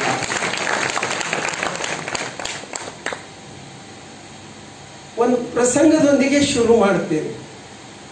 ಇಂಗ್ಲೆಂಡಕ್ಕೆ ಹೋದಾಗ, ಯಾಕಂದ್ರೆ ನಾನು ತತ್ವಜ್ಞಾನದ ಅಧ್ಯಾಪಕನಾಗಿದ್ದುದರಿಂದ ಇಡೀ ಪ್ರಪಂಚದ ಎಲ್ಲ ದೇಶಗಳನ್ನು 2 ಸಲ ಸುತ್ತಿದ್ದೇನೆ. ಸಿಂಗಾಪುರ್ ಹಿಡ್ಕೊಂಡು ನ್ಯೂಯಾರ್ಕ್, ವಾಷಿಂಗ್ಟನ್ನವರೆಗೂ ಬಹುಶಃ ಎಲ್ಲ ರಾಷ್ಟ್ರಗಳಿಗೂ ಸಂಚಾರ ಮಾಡಿ ಬಂದಿದ್ದೇನೆ. ಇಂಗ್ಲೆಂಡಿನೊಳಗೆ ಬಸವ ಇಂಟರ್ನ್ಯಾಷನಲ್ ಫೌಂಡೇಶನ್ ಸ್ಥಾಪಿಸಿ ಅದರ ಕಾರ್ಯದರ್ಶಿಯಾಗಿಯೂ ಕೆಲಸ ಮಾಡ್ಕೊಂಡು ಬಂದಿದ್ದೇನೆ. ಈಗ ನಿವೃತ್ತಿಯಾಗಿ 15 ವರ್ಷ ಆಯಿತು. ರಾಜೂರ್ ಸರ್ ಅವರು, ಡಾಕ್ಟರ್ MM ಕಲಬುರ್ಗಿಯವರು, ಅರವಿಂದ್ ಜತ್ತಿಯವರ ಒತ್ತಾಸೆಯಂತೆ ವಚನ ಅನುವಾದ ಯೋಜನೆಯಲ್ಲಿ ಆ ಎಲ್ಲ ಹಿರಿಯ ವಿದ್ವಾಂಸರೇನು ಅನುವಾದ ಮಾಡ್ತಾ ಇದ್ದಾರೆ. ಅದರಲ್ಲಿ ತತ್ವಶಾಸ್ತ್ರದ ಒಬ್ಬ ಪ್ರಾಧ್ಯಾಪಕರು ಇರಬೇಕು. ವಚನದ ಪದಗಳು ಆನುಭಾವಿಕ ನೆಲೆಯ ಶಬ್ದಗಳು. ವಚನ ಶಬ್ದಗಳು ಕೇವಲ ವಾಚ್ಯಾರ್ಥವಾಗಿ ಇಲ್ಲ, ಅದರ ಆಂತರ್ಯದಲ್ಲಿ ಒಂದು ಅನುಭಾವದ ಬೆಳಕಿದೆ. ಜತಿಯವರು ಬಿಜಾಪುರಕ್ಕೆ ಜ್ಞಾನಯೋಗಾಶ್ರಮಕ್ಕೆ ಬಂದಿದ್ದರು. ನಾನು 60 ವರ್ಷಗಳ ಹಿಂದೆ ಜ್ಞಾನಯೋಗಾಶ್ರಮದಲ್ಲಿ ಇದ್ದು ಸಿದ್ದೇಶ್ವರಪ್ಪಗಳ ಹತ್ರನ ಇದ್ದು ನಾನು ಡಿಗ್ರಿ ಓದಿ ಬಂದವನು. ಹೀಗಾಗಿ ಅಪ್ಪಗಳು ಮಾರ್ಗದರ್ಶನ ಮಾಡೋರು. ನಾನು BA ವಿದ್ಯಾರ್ಥಿ ಅಲ್ಲ, ನಾನು BSc ವಿದ್ಯಾರ್ಥಿ. ವಿಜ್ಞಾನದ ವಿದ್ಯಾರ್ಥಿಯಾಗಿ ಅಧ್ಯಯನ ಮಾಡಿ ತತ್ವಜ್ಞಾನ ಅಧ್ಯಯನಕ್ಕೆ ಬರಲಿಕ್ಕೆ ಕಾರಣ ಅಂದರೆ ನನ್ನ ಗುರುಗಳು ಸಿದ್ದೇಶ್ವರ ಸ್ವಾಮಿ. ನಿಮ್ಮ ಒಲವು ಅಧ್ಯಾತ್ಮದ ಕಡೆ ಅದ, MSc ಯಾಕೆ ಓದಾಕೆ ಹೋಗ್ತೀರಿ, MA ತತ್ವಜ್ಞಾನ ಓದ್ರಿ ಅಂತ ಹೇಳಿ ಪ್ರೇರಣೆ ಕೊಟ್ಟು ಅಧ್ಯಯನಕ್ಕೆ ಅವಕಾಶ ಮಾಡಿದ್ರು ಅಂತ ಇವತ್ತು ಇಡೀ ಜಗತ್ತನ್ನು 2 ಸಲ ಸುತ್ತಿ ಬಸವ ತತ್ವಜ್ಞಾನವನ್ನು ಪ್ರಪಂಚಕ್ಕೆ ಪರಿಚಯಿಸುವ ಒಂದು ಸೇವೆಯ ಭಾಗ್ಯ ನನ್ನ ಗುರುಗಳಿಂದ ನನಗೆ ಸಿಕ್ತು. ಅವರು ಅರವಿಂದ್ ಜತ್ತಿಯವರಿಗೆ ಹೇಳಿದ್ರು, ವಚನ ಅನುವಾದ ಮಾಡಿಸ್ತಾ ಇದ್ದೀರಲ್ಲ ದೇಶದ ಎಲ್ಲ ಭಾಷೆಗಳಿಗೆ, ವಿದೇಶಿ ಭಾಷೆಗಳಿಗೆ ಮಾಡಿಸುವ ಯೋಜನೆ ಕೈಗೊಂಡಿರಿ. ನಿಮ್ಮ ಈ ಯೋಜನೆಯೊಳಗೆ ಎಲ್ಲ ವಿದ್ವಾಂಸರೊಳಗೆ ಒಬ್ಬರೇ ತತ್ವಜ್ಞಾನದವರು ಒಬ್ಬರು ಬೇಕಾಗ್ತದೆ ನಿಮಗೆ. ಸಿದ್ದೇಶ್ವರಪ್ಪಗಳು ಜತ್ತಿಯವರಿಗೆ ಹೇಳಿದ್ದಕ್ಕೆ ಜತ್ತಿಯವರು ನನಗೆ ಸಂಪರ್ಕ ಮಾಡಿದ್ರು. ಸಿದ್ದಣ್ಣ, ನೀವು ಫ್ರೀ ಇದ್ದೀರೇನು, ನಮ್ಮೊಂದಿಗೆ ಬರಬೇಕು ಅಂದರು.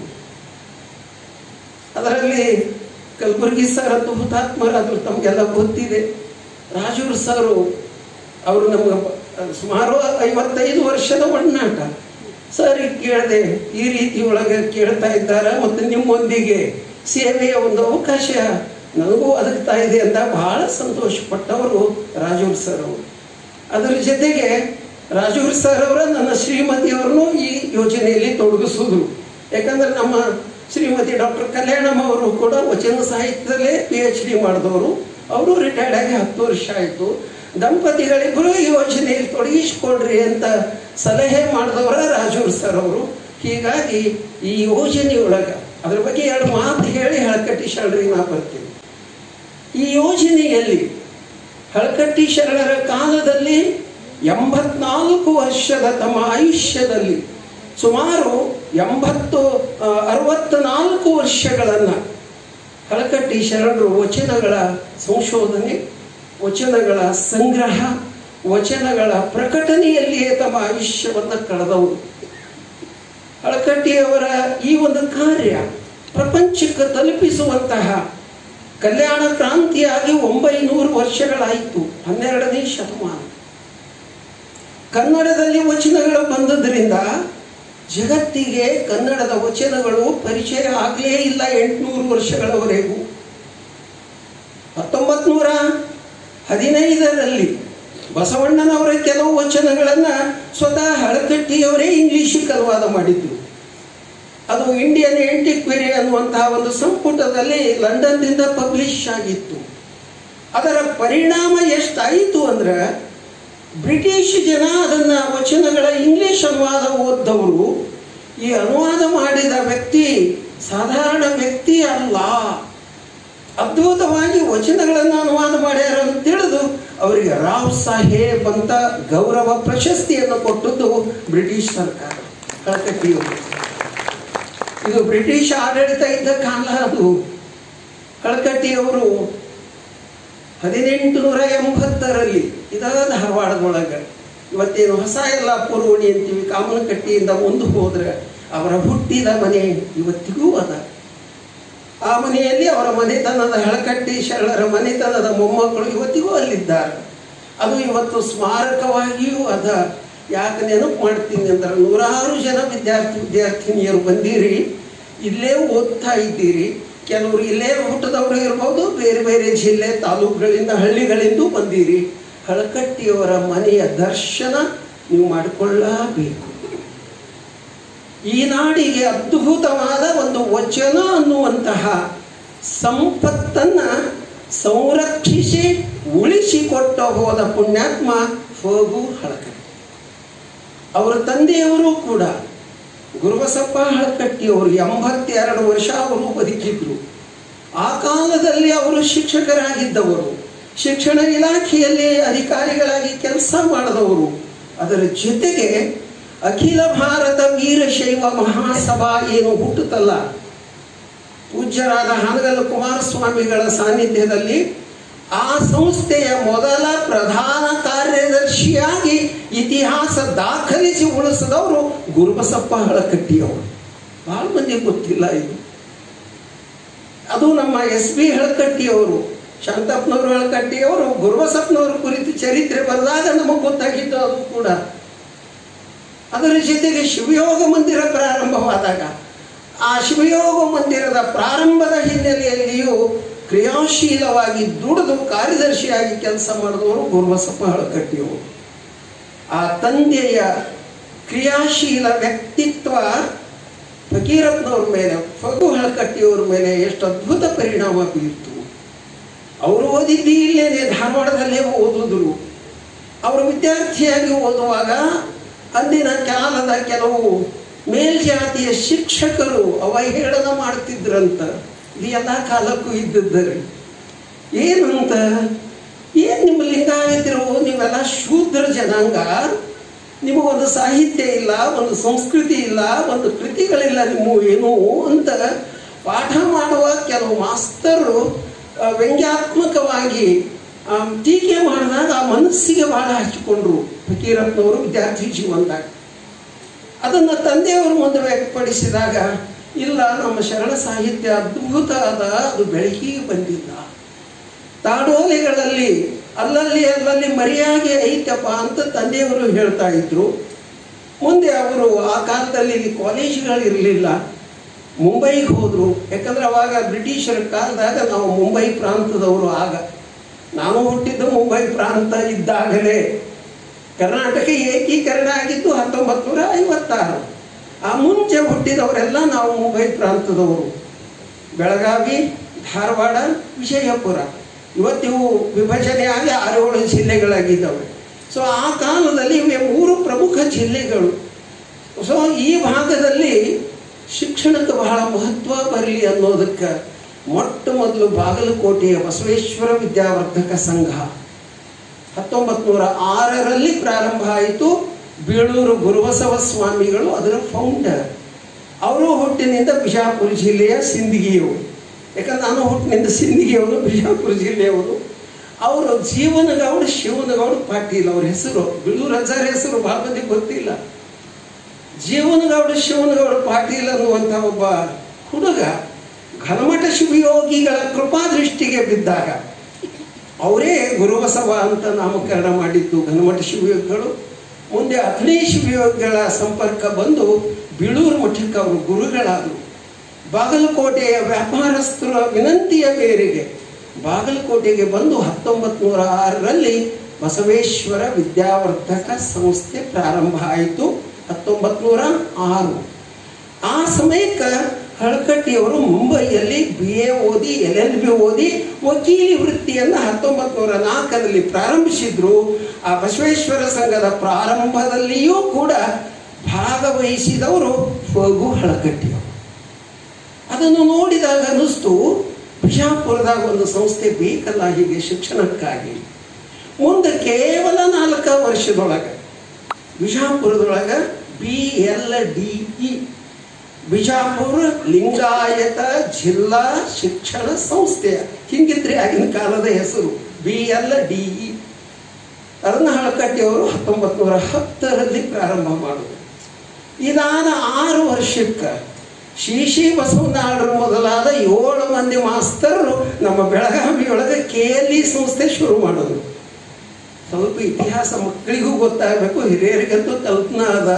ಇದರದ್ದು ಅವಿನಾಭಾವ ಸಂಬಂಧ ಹೇಳಬೇಕಾಗಿದೆ.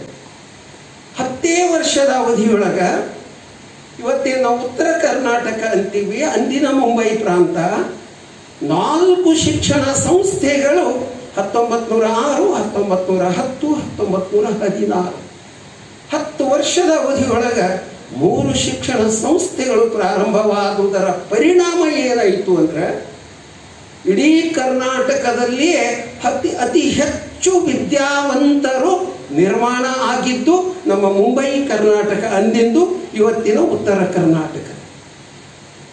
ಎಲ್ಲ ಜನಾಂಗದ ಮಕ್ಕಳಿಗೆ ಸಂಸ್ಥೆ ಪ್ರಾರಂಭಿಸಿದವರು ಲಿಂಗಾಯತ ಮುಖಂಡರು, ನೇತಾರರು ಇದ್ದಿರಬಹುದು, ಹಿರಿಯರು. ಆದರೆ ಅವರೆಲ್ಲರ ಆದರ್ಶ ಬಸವಣ್ಣ ಇದ್ದ. ಇವನಾರವ ಇವನಾರವ ಇವನಾರವ ಎನ್ನದೆ ಇವನಮ್ಮವ ಇವನಮ್ಮವ ಇವನಮ್ಮವನೆಂದು ಎಲ್ಲ ಜನಾಂಗದ ಮಕ್ಕಳಿಗೆ ಶಿಕ್ಷಣ ಕೊಟ್ಟದ್ದು ಈ 3 ಸಂಸ್ಥೆಗಳು. ಈ 3 ಸಂಸ್ಥೆಯಲ್ಲಿ ಓದುವ ಮಕ್ಕಳಿಗೆ ಅನ್ನದಾಸೋಹ ಪ್ರಸಾದ ಕೊಟ್ಟದ್ದು ನಮ್ಮ ಮಠಗಳೇ. ಬೆಳಗಾವಿಯಲ್ಲಿ ನಾಗನೂರು ಸ್ವಾಮಿಗಳು ಶಿವಬಸವ ಸ್ವಾಮಿಗಳ ಮಠ, ಧಾರವಾಡದಲ್ಲಿ ನಮ್ಮ ಮುರುಘಾ ಮಠ ಮೃತ್ಯುಂಜಯಗಳ ಕಾಲದಲ್ಲಿ, ವಿಜಯಪುರದಲ್ಲಿ ಬಂಧನಾಳ ಶಿಬಿರಗಳು ಪ್ರಾರಂಭಿಸಿದ ಸಿದ್ದೇಶ್ವರ ಫ್ರೀ ಬೋರ್ಡಿಂಗ್. ಯಾಕಂದ್ರೆ ಅಲ್ಲಿ ಓದಿ ಬಂದವನು ಅನ್ನ ಉಂಡು ಬಂದವನು ನನಗೆ ಗೊತ್ತಿದೆ. ಸೊ ಹೀಗೆ ಅನ್ನದಾಸೋಹ, ಜ್ಞಾನದಾಸೋಹ ಏಕಕಾಲಕ್ಕೆ ನಡೆದಿದ್ದರಿಂದ ನಮ್ಮ ತಂದೆ ಅಜ್ಜ ಪರಂಪರೆಯಿಂದ ನಮ್ಮ ಜನಾಂಗ, ಈ ನಾಡಿನ ಜನಾಂಗ, ನಮ್ಮ ಅಂದ್ರೆ ಶಬ್ದನ ಜಾತಿವಾಚಕ ಬಳಸ್ತಾ ಇಲ್ಲ, ಈ ನಮ್ಮ ನಾಡಿನ ಜನ ಶಿಕ್ಷಣ ಪಡಲಿಕ್ಕೆ ಅವಕಾಶ ಆಯಿತು. ಮಠಗಳಲ್ಲಿ ನಿಮಗೆ ಆಶ್ಚರ್ಯ ಅನ್ನಿಸ್ತದ, ಮುಸಲ್ಮಾನರನ್ನ ಮೊದಲುಗೊಂಡು ನಮ್ಮ ಸನದಿಯವರು ಕೂಡ ಬೆಳಗಾವಿಯ ಲಿಂಗಾಯತ ಪ್ರಸಾದ ನಿಲಯದಲ್ಲೇ ಓದಿ ಬೆಳೆದವರು. ಹೆಸರಾಂತ ಕವಿ BA ಸನದಿಯವರು. ಅವರೇ ನಮ್ಮಲ್ಲಿ ಒಂದು ಕಾರ್ಯಕ್ರಮಕ್ಕೆ ಬಂದಾಗ ಅವ್ರು ಹೇಳಿದ ಮಾತು ಇದು. ಎಲ್ಲ ಜನಾಂಗದವರು ವಿಪ್ರ ಮೊದಲು ಅಂತ್ಯಜ ಕಡೆಯಾಗಿ. ಸೊ ಎಲ್ಲರಿಗೂ ಅನ್ನದಾಸೋಹ, ಜ್ಞಾನದಾಸೋಹ ಕೊಟ್ಟ ಸಂಸ್ಥೆಗಳಲ್ಲಿ ಇವತ್ತು ಫಗು ಹಳಕಟ್ಟಿಯವರು ಸ್ಥಾಪಿಸಿದ BLD ಸಂಸ್ಥೆ. ನಾನು ಅಲ್ಲಿಯೇ 3 ದಿನ ಈ ಕಾರ್ಯಕ್ರಮಗಳಲ್ಲೇ ಪಾಲ್ಗೊಂಡು ಇವತ್ತಿಲ್ಲಿಯೂ ಬಂದಿದ್ದೆ. ಅದ್ಭುತವಾಗಿ ಬೆಳೆದಿದೆ. ಇವತ್ತು 3 ಸಂಸ್ಥೆಗಳು ಹಾಗೆಯೇ ಬೆಳೆದಿದ್ದಾವೆ. ಇವತ್ತಿಗೂ ಆ ಕಾರ್ಯವನ್ನು ಮುಂದುವರಿಸ್ಕೊಂಡು ಹೋಗ್ತಾ ಇದ್ದಾವೆ. ಆದ್ರೆ ಹಳಕಟ್ಟಿ ಶರಣರು ಎಷ್ಟು ಪರಿಶ್ರಮ ಪಟ್ಟರು. ನಮಗೆ ಬಡತನ ಅದ ರೀ, ಆರ್ಥಿಕ ತೊಂದರೆ ಅದ, ಅದಕ್ಕೆ ನಮಗೆ ಏನೂ ಮಾಡೋಕ್ಕಾಗ್ತಾ ಇಲ್ಲ ಅನ್ನುವ ಕೀಳರಿಮೆ ಖಂಡಿತ ಸಲ್ಲದು. ಎಷ್ಟು ಪರಿಶ್ರಮದಿಂದ ಹಳಕಟ್ಟಿಯವರು ಕೆಲಸ ಮಾಡಿದ್ರು ಅಂದ್ರೆ, ಅವರ ಸಂಸ್ಥೆಯನ್ನು ಪ್ರಾರಂಭ ಮಾಡುವಾಗ ಜರ್ಮನ್ ಮೂಲದ ಒಂದು ಇಂಗ್ಲಿಷ್ ಸ್ಕೂಲ್ ಇತ್ತದು. ಅಲ್ಲಿ ಮೊದಲದು ಕಲಾದಗಿ ಒಳಗೆ ನಡೀತಿತ್ತು. ಬಾಗಲಕೋಟೆ ಅಲ್ಲ, ಕಲಾದಗಿ ಜಿಲ್ಲಾ ಕೇಂದ್ರ ಆಗಿತ್ತು ಅವಾಗ, ಬಿಜಾಪುರಕ್ಕಿಂತ ಮುಂಚೆ. ಬಿಜಾಪುರ ಜಿಲ್ಲಾ ಕೇಂದ್ರ ಇರಲಿಲ್ಲ ಆ ಕಾಲದಲ್ಲಿ, ಕಲಾದಗಿ ಆಗಿತ್ತಂದ್ರೆ ಡಿಸ್ಟ್ರಿಕ್ಟ್. ಅಲ್ಲಿ ಬಾಸಲ ಮಿಷನ್ ಸಂಸ್ಥೆಯವ್ರದ್ದು ಒಂದು ಇಂಗ್ಲಿಷ್ ಸ್ಕೂಲ್ ಇತ್ತು ಜರ್ಮನ್ ಮೂಲದ್ದು. ಜಿಲ್ಲಾ ಕೇಂದ್ರ ಬಿಜಾಪುರಕ್ಕಾದಾಗ ಕಲಾದಗಿಂದ ಅದು ಶಿಫ್ಟ್ ಆಗಿ ಬಿಜಾಪುರಕ್ಕೆ ಬಂದಿತ್ತಂದು. ಅದು ಅವರು ವಾಪಸ್ ಜರ್ಮನ್ಗೆ ಹೋಗೋ ಪ್ರಸಂಗ ಬಂದಾಗ ಹಳಕಟ್ಟಿಯವರು ಅಡ್ವೊಕೇಟ್ ಇದ್ರಲ್ಲ, ಅದಕ್ಕೆ ಅವ್ರು ಏನು ಮಾಡಿದ್ರು, ಆ ಶಾಲೆಯನ್ನ BLD ತಗೊಂಡು, ಅದೇ ಶಾಲೆಯೇ BLD ಸಂಸ್ಥೆಯ ಮೊದಲ ಶಿಕ್ಷಣ ಇನ್ಸ್ಟಿಟ್ಯೂಷನ್ ಪ್ರಾರಂಭ ಆಯಿತು. 4-6 ವರ್ಷಗಳಲ್ಲಿ ಸಿದ್ದೇಶ್ವರ ಹೈಸ್ಕೂಲ್ ಶುರುವಾಯಿತು. ಹೀಗೆ ಪ್ರಾರಂಭವಾದದ್ದು ಇವತ್ತು 100 ಮೇಲ್ಪಟ್ಟು ಮೆಡಿಕಲ್ ಕಾಲೇಜ್, ಇಂಜಿನಿಯರಿಂಗ್ ಕಾಲೇಜು ಮೊದಲುಗೊಂಡು, ಆರ್ಟ್ಸ್, ಸೈನ್ಸ್, ಕಾಮರ್ಸ್ ಮೊದಲುಗೊಂಡು 100ಕ್ಕಿಂತ ಹೆಚ್ಚು ಶಿಕ್ಷಣ ಸಂಸ್ಥೆಗಳು ಇವತ್ತು ಹಳಕಟ್ಟಿ ಶರಣರು ಹುಟ್ಟು ಹಾಕಿ ಬೆಳೆಸಿದ BLD ಸಂಸ್ಥೆ ಇವತ್ತು ಹೆಮ್ಮರವಾಗಿ ಬೆಳೆದ. 1943ರವರೆಗೂ ಅದರ ಅಧ್ಯಕ್ಷರಾಗಿದ್ದ ಹಳಕಟ್ಟಿಯವರು ವಚನ ಸಾಹಿತ್ಯಕ್ಕಾಗಿ, ಇದರ ಸಂಶೋಧನೆಗಾಗಿ, ಸಂಗ್ರಹಕ್ಕಾಗಿ ತಮ್ಮನ್ನು ತೊಡಗಿಸಿಕೊಂಡದ್ರಿಂದ ಬಂಧನಾಳ ಶಿವಯೋಗಿಗಳಿಗೆ ಅಧ್ಯಕ್ಷರನ್ನು ಮಾಡ್ತಾರೆ. ಬಂಧನಾಳ ಶಿವಯೋಗಿಗಳು ಅಧ್ಯಕ್ಷರಾಗಿ ಮತ್ತಷ್ಟು ಹೆಮ್ಮರವಾಗಿ ಅವರು ಬೆಳೆಸಿದ್ರು. ಅವರ ಜೊತೆಗೆ BM ಪಾಟೀಲರು, ಅಂದಿನ ನೇತಾರರು, ಅದರ ಜೊತೆಗೆ ಈಗ ಅವರ ಚಿರಂಜೀವರಾದ MB ಪಾಟೀಲ್ ಮಿನಿಸ್ಟರ್ ಏನಿದ್ದಾರೆ, ಬಹಳ ಅದ್ಭುತವಾಗಿ ಈ ಕಾರ್ಯವನ್ನು ಮುಂದುವರಿಸಿಕೊಂಡು ಹೋಗ್ತಾ ಇದ್ದಾರೆ. ಅಲ್ಲಿ ಇವತ್ತು ಹಳಕಟ್ಟಿ ಶರಣರ ಬದುಕಿನ ಕೆಲವು ಅಂಶಗಳು, ಘಟನೆಗಳ ರೂಪದಲ್ಲಿ ಕೆಲವು ಮಾತುಗಳನ್ನು ನಾನು ಹಂಚ್ಕೋಬೇಕಾಗ್ಯದ. ಅವರು ಬಹಳ ದೊಡ್ಡ ಶ್ರೀಮಂತಿಕೆಯಿಂದ ಬದುಕಬಹುದಾಗಿತ್ತು, ಸ್ವಲ್ಪ ಲಕ್ಷ್ಯ ಕೊಡಿ. ಸರ್ ಸಿದ್ದಪ್ಪ ಕಂಬಳಿ ಅವರು ನಮ್ಮ ಮುಂಬೈ ಪ್ರಾಂತದ ಬ್ರಿಟಿಷರ ಕಾಲದಲ್ಲಿ ಶಿಕ್ಷಣ ಮಂತ್ರಿಗಳಾಗಿದ್ದರು. ಆ ಸಂದರ್ಭದಲ್ಲಿ ಹಳಕಟ್ಟಿಯವರಿಗೂ ಅವರಿಗೂ ಸಂಪರ್ಕ ಬಂತು. ಹಳಕಟ್ಟಿಯವರನ್ನ ಮುಂಬೈ ಶಿಕ್ಷಣ ವ್ಯವಸ್ಥೆ, ಮುಂಬೈ ವಿಶ್ವವಿದ್ಯಾಲಯದ ವ್ಯವಸ್ಥೆಯಲ್ಲಿ, ಆಮೇಲೆ ಅವರ ವಿಧಾನಸಭೆಯ ವ್ಯವಸ್ಥೆಯಲ್ಲಿ ಅವ್ರನ್ನ ಸಿನೇಟರನ್ನಾಗಿ ಮಾಡಿದ್ರು, ಸಿಂಡಿಕೇಟ್ ಸದಸ್ಯರನ್ನಾಗಿ ಮಾಡಿದ್ರು. ಆಮೇಲೆ ಟೆಕ್ಸ್ಟ್ ಬುಕ್ ಕಮಿಟಿಯಲ್ಲಿಯೂ ಹಳಕಟ್ಟಿಯವರನ್ನು ತಗೊಂಡಿದ್ರು. ಜೊತೆಗೆ ವಿಧಾನಸಭೆಯ MLC ಆಗಿಯೂ ಹಳಕಟ್ಟಿಯವರು ಕೆಲಸ ಮಾಡಿದ್ರು. ಬಿಜಾಪುರ ನಗರ ಸಭೆಯ ಉಪಮೇಯರು ಕೂಡ ಆಗಿದ್ರು. ಅವರಿದ್ದಾಗ ಬಿಜಾಪುರದಾಗ ಒಂದು ಕನ್ನಡ ಶಾಲೆ ಇರಲಿಲ್ಲ, ಹೆಣ್ಮಕ್ಳ ಶಾಲೆ ಅಂತೂ ಇರಲೇ ಇಲ್ಲ 100 ವರ್ಷದ ಹಿಂದೆ. ಹಳಕಟ್ಟಿಯವರು ಆ ಒಂದು ಮುನ್ಸಿಪಾಲ್ಟಿಯ ಉಪ ಅಧ್ಯಕ್ಷರಾದಾಗ 6 ಹುಡುಗಿಯರಿಗಾಗಿ ಕನ್ನಡ ಶಾಲೆ ತೆಗೆದ್ರು. ಒಂದು 12 ಮೇಲ್ಪಟ್ಟು ಹುಡುಗರಿಗಾಗಿ ಕನ್ನಡ ಶಾಲೆ ಪ್ರಾರಂಭ ಆದವು. ಈ ರೀತಿ ವಿಜಯಪುರ ನಾಡಿನಲ್ಲಿ, ಅಂದಿನ ಮುಂಬೈ ಪ್ರಾಂತದಲ್ಲಿ ಕನ್ನಡವನ್ನು ಉಳಿಸಿ ಬೆಳೆಸಿದ ಕೀರ್ತಿ ಕನ್ನಡ ಸೇವೆಯ ದೃಷ್ಟಿಯಿಂದಲೂ ಹಳಕಟ್ಟಿಯವರಿಗೆ ಸಲ್ಲುತ್ತದೆ. ಬಹಳ ಅದ್ಭುತ ಕೆಲಸ ಮಾಡೋದು. ಕರ್ನಾಟಕ ಏಕೀಕರಣಕ್ಕಾಗಿ ಇವತ್ತು ಕನ್ನಡ ಕುಲ ಪುರೋಹಿತರು ಅಂತ ನಾವು ನಾಗೂರು ವೆಂಕಟರಾವ್ರನ್ನ ಕರಿತೀವಿ. ಇವರು ಹಳಕಟ್ಟಿಯವರ ಸ್ನೇಹಿತರು, ವಿದ್ಯಾರ್ಥಿ ಜೀವನದ ಕ್ಲಾಸ್ಮೇಟ್ಸ್ ಅವರೆಲ್ಲ. ಸೊ ಆ ಒಂದು ಪ್ರೇರಣೆಯಿಂದ ಹಳಕಟ್ಟಿಯವರು ನವ ಕರ್ನಾಟಕ ಅಂತಲೂ ಪತ್ರಿಕೆ ತೆಗೆದ್ರು, ಶಿವಾನುಭವ ಪತ್ರಿಕೆ ಶುರು ಮಾಡಿದ್ರು. ಆ 2 ಪತ್ರಿಕೆಗಳ ಮೂಲಕ ಒಂದು ಕನ್ನಡ ಜಾಗೃತಿ, ಇನ್ನೊಂದು ವಚನ ಸಾಹಿತ್ಯದ ಸಂದೇಶಗಳನ್ನು ಜನಮಾನಸಕ್ಕೆ ತಲುಪಿಸೋದು, ಅದರ ಜೊತೆಗೆ ತಾಡೋದೆಗಳನ್ನು ಸಂಗ್ರಹ ಮಾಡೋದು. ರಾಜೂರ್ ಸರ್ ನಾವು ಮಾತನಾಡುವಾಗ ಹೇಳ್ತಿರ್ತೇವೆ, ಹಳಕಟ್ಟಿ ಶರಣರು ವಚನಗಳನ್ನು ರಾಶಿ ಮಾಡಿದ್ರು. ಎಷ್ಟು ಅವಸರದಾಗ ರಾಶಿ ಮಾಡಿದ್ರು ಅಂದ್ರೆ, ಒಕ್ಕಲ್ತನ ರೈತ ಕುಟುಂಬದವ್ರಿಗೆ ಗೊತ್ತಿರ್ತದ. ಕಣಕ್ಕ ಎಲ್ಲ ರಾಶಿ ತಂದು ತೆನೆ ತಂದು ಹಾಕಿರ್ತೇವೆ. ರಾತ್ರಿ ಎಲ್ಲ ಹಂತಿಯಾಗಿರ್ತದ. ಬೆಳಗಿನ ಜಾವ ಅನ್ನೋದ್ರಾಗ ಗುಡುಗು ಮಿಂಚು ಸಿಡ್ಲಿನ ಮೋಡ ಎದ್ದು ಮಳೆ ಪ್ರಾರಂಭವಾಗುವ ಲಕ್ಷಣ ಕಂಡು ಬಂದಾಗ ರೈತರು ಏನು ಮಾಡ್ತಾರೆ, ಅವಸರದೊಳಗೆ ಆ ಮದ ತೂರಾಕೂ ಸಮಯ ಸಿಗೋದಿಲ್ಲ. ಕಂಕಿ ಕಸ ಅದು ಏನಿರ್ತದ ಕಾಳು ಮೊದಲು ಮಾಡ್ಕೊಂಡು ಅವಸರದಲ್ಲಿ ತುಂಬಿ ಹೆಂಗೆ ರಕ್ಷಿಸ್ಬೇಕಂತಾರೋ ಹಾಗೆ ಹಳಕಟ್ಟಿ ಶರಣರು ನಮ್ಮ ವಚನಗಳನ್ನೆಲ್ಲ ಅವಸರದಲ್ಲಿ ಸಂಗ್ರಹ ಮಾಡಿದ್ರು. ಅದರಲ್ಲಿ ಏನು ದೋಷಗಳದಾವ ಅನ್ನುವ ತಿದ್ದುವ ಅವಕಾಶ ಅವರಿಗಿರಲಿಲ್ಲ. ಆ ಕೆಲಸ ಇವತ್ತು ಮಾಡ್ತಾ ಇರೋರು ಡಾಕ್ಟರ್ ವೀರಣ್ಣ ರಾಜು. ಶುದ್ಧೀಕರಣ ಅಂತೀವಿ. ಅವರೊಬ್ಬರಂತಲ್ಲ, ಅವ್ರ ಜೊತೆ ಒಂದು 16 ಜನ ಆ ಕಮಿಟಿ ಒಳಗೆ ಅವರೆಲ್ಲರನ್ನ ತಕೊಂಡು ಇವತ್ತು ಸಮಗ್ರ ವಚನಗಳ ಪರಿಷ್ಕರಣೆ ಶುದ್ಧೀಕರಣದ ಕೆಲಸ ಇವತ್ತು ಮಾಡ್ತಾ ಇದ್ದಾರೆ. ಇದು ನಿಜಕ್ಕೂ ಹಳಕಟ್ಟಿ ಶರಣರಿಗೆ ಸಲ್ಲಿಸುವ ನಿಜವಾದಂತಹ ಒಂದು ಗೌರವ. ವಚನ ಏನ್ರಿ ಹಂಗಂದ್ರೆ ಹುಡುಗರಿಗೆ ಹೇಳೋದು ಪಾಠ ಮಾಡ್ತೀನಿ. 15 ವರ್ಷ ಆಯ್ತು ನಾನು ಈಗ ರಿಟೈರ್ಡ್ ಆಗಿ. ಹುಡುಗರು ಸಿಕ್ಕಿದ್ದಿಲ್ಲ, ಇವತ್ತು ಸಿಕ್ಕಿರಿ ಅನ್ನೋ ಹೆಸರು ವಚನ. ಎಷ್ಟು ಅಕ್ಷರ ಅದಾವ್ರಿ? ಸ್ವಲ್ಪ ಪಾಠ ಕೇಳ್ರಿ. ಮತ್ತೆ ಎಷ್ಟು ಅಕ್ಷರ ಅದಾವ ಇದ್ರಾಗ? ವಚನ. 3 ಅಕ್ಷರದ ಇಷ್ಟು ಸುಂದರ ಶಬ್ದ ಇದು ವಚನ. ವ ಅಂದ್ರ ವಚಿಸು, ಚ ಅಂದ್ರ ಚರಿಸು, ನ ಅಂದ್ರ ನಯನಿಸು. 3 ಅಕ್ಷರ ನೆನಪಿಟ್ಕೊಳ್ರಿ. ವ ಅಂದ್ರ ವಚಿಸು, ಸತ್ಯ ಶುದ್ಧವಾದ ಅರಿವಿನಿಂದ ಕೂಡಿದ ಸದುವಿನಯದ ಮಾತುಗಳನ್ನ ಆಡೋದು ಕಲಿ ಅಂತದ್ರ ಅರ್ಥ. ನುಡಿದರೆ ಲಿಂಗ ಮೆಚ್ಚಿ ಅಹುದಹುದೆನಬೇಕು. ಅಂತಹ ಮಾತುಗಳ ಮೂಲ ವ. ಏನು ಮಾತನಾಡ್ತೀವಲ್ಲ ಅದರಂತೆ ನಡಿಬೇಕಲ್ಲ. ಕಳಬೇಡ ಅಂತೀವಿ, ಅಕ್ಕಪಕ್ಕದ ಹುಡುಗರ ಬ್ಯಾಗಿನೊಳಗಿಂದ ಪೆನ್ನು ಕದ್ರ, ಹಣ ಕದ್ರ, ಹೇಳೋದು ವಚನ ಕಳಬೇಡ. ನಾವೆಲ್ಲ ಪ್ರೈಮರಿ ಸ್ಕೂಲ್ನಾಗಿದ್ದಾಗ ಪೆನ್ಸಿಲ್ ಕಳು ಮಾಡ್ತಿದ್ದೀವಿ. ಅಕ್ಕಪಕ್ಕದವ್ರ ಬ್ಯಾಗ್ನಾಗಿಂದು ವಚನ ಮಾತ್ರ ಹೇಳ್ತಿದ್ದೀವಿ. ನಮ್ಮ ಕನ್ನಡ ಪಠ್ಯ ಪುಸ್ತಕದೊಳಗೆ ವಚನಗಳಿದ್ದು. ಸರ್ ಕೇಳಿದಾಗ ಮಾಸ್ತರ್, ಅವಾಗ ಮಾಸ್ತರ್ ಅಂತಿದ್ವಿ. ಸರ್ ಮಿಸ್ ಶಬ್ದ ಇರಲಿಲ್ರಿ ಅವಾಗ, ಮಾಸ್ತರ್ ಅಂತಿತ್ತು. ಹಿರಿಯರಿಗೆಲ್ಲ ಗೊತ್ತಿದೆ. ರಾಧಾಕೃಷ್ಣನ್ರು ಒಂದು ಕಡೆ ಹೇಳ್ತಾರೆ, ನನ್ನ ಸಂಶೋಧನೆ ಡಾಕ್ಟರ್ ರಾಧಾಕೃಷ್ಣನ್ ತತ್ವಜ್ಞಾನದ ಮೇಲೆ. ಅವರು ನಾವು ಚಿಕಾಗೋಕ್ಕೆ ಹೋದಾಗ, ಅಲ್ಲಿ ಅಮೇರಿಕಾಕ್ಕೆ ನ್ಯೂಯಾರ್ಕಕ್ಕೆ ಅದು ಹೋದಾಗ ರಾಧಾಕೃಷ್ಣನ್ ಕೆಲವು ಸ್ಟೇಟ್ಮೆಂಟ್ಸ್ ಹಾಕ್ಯಾರ ಯೂನಿವರ್ಸಿಟಿಗಳಲ್ಲಿ. ಅವ್ರು ಹೇಳ್ತಾರೆ, what is the difference between teacher and master.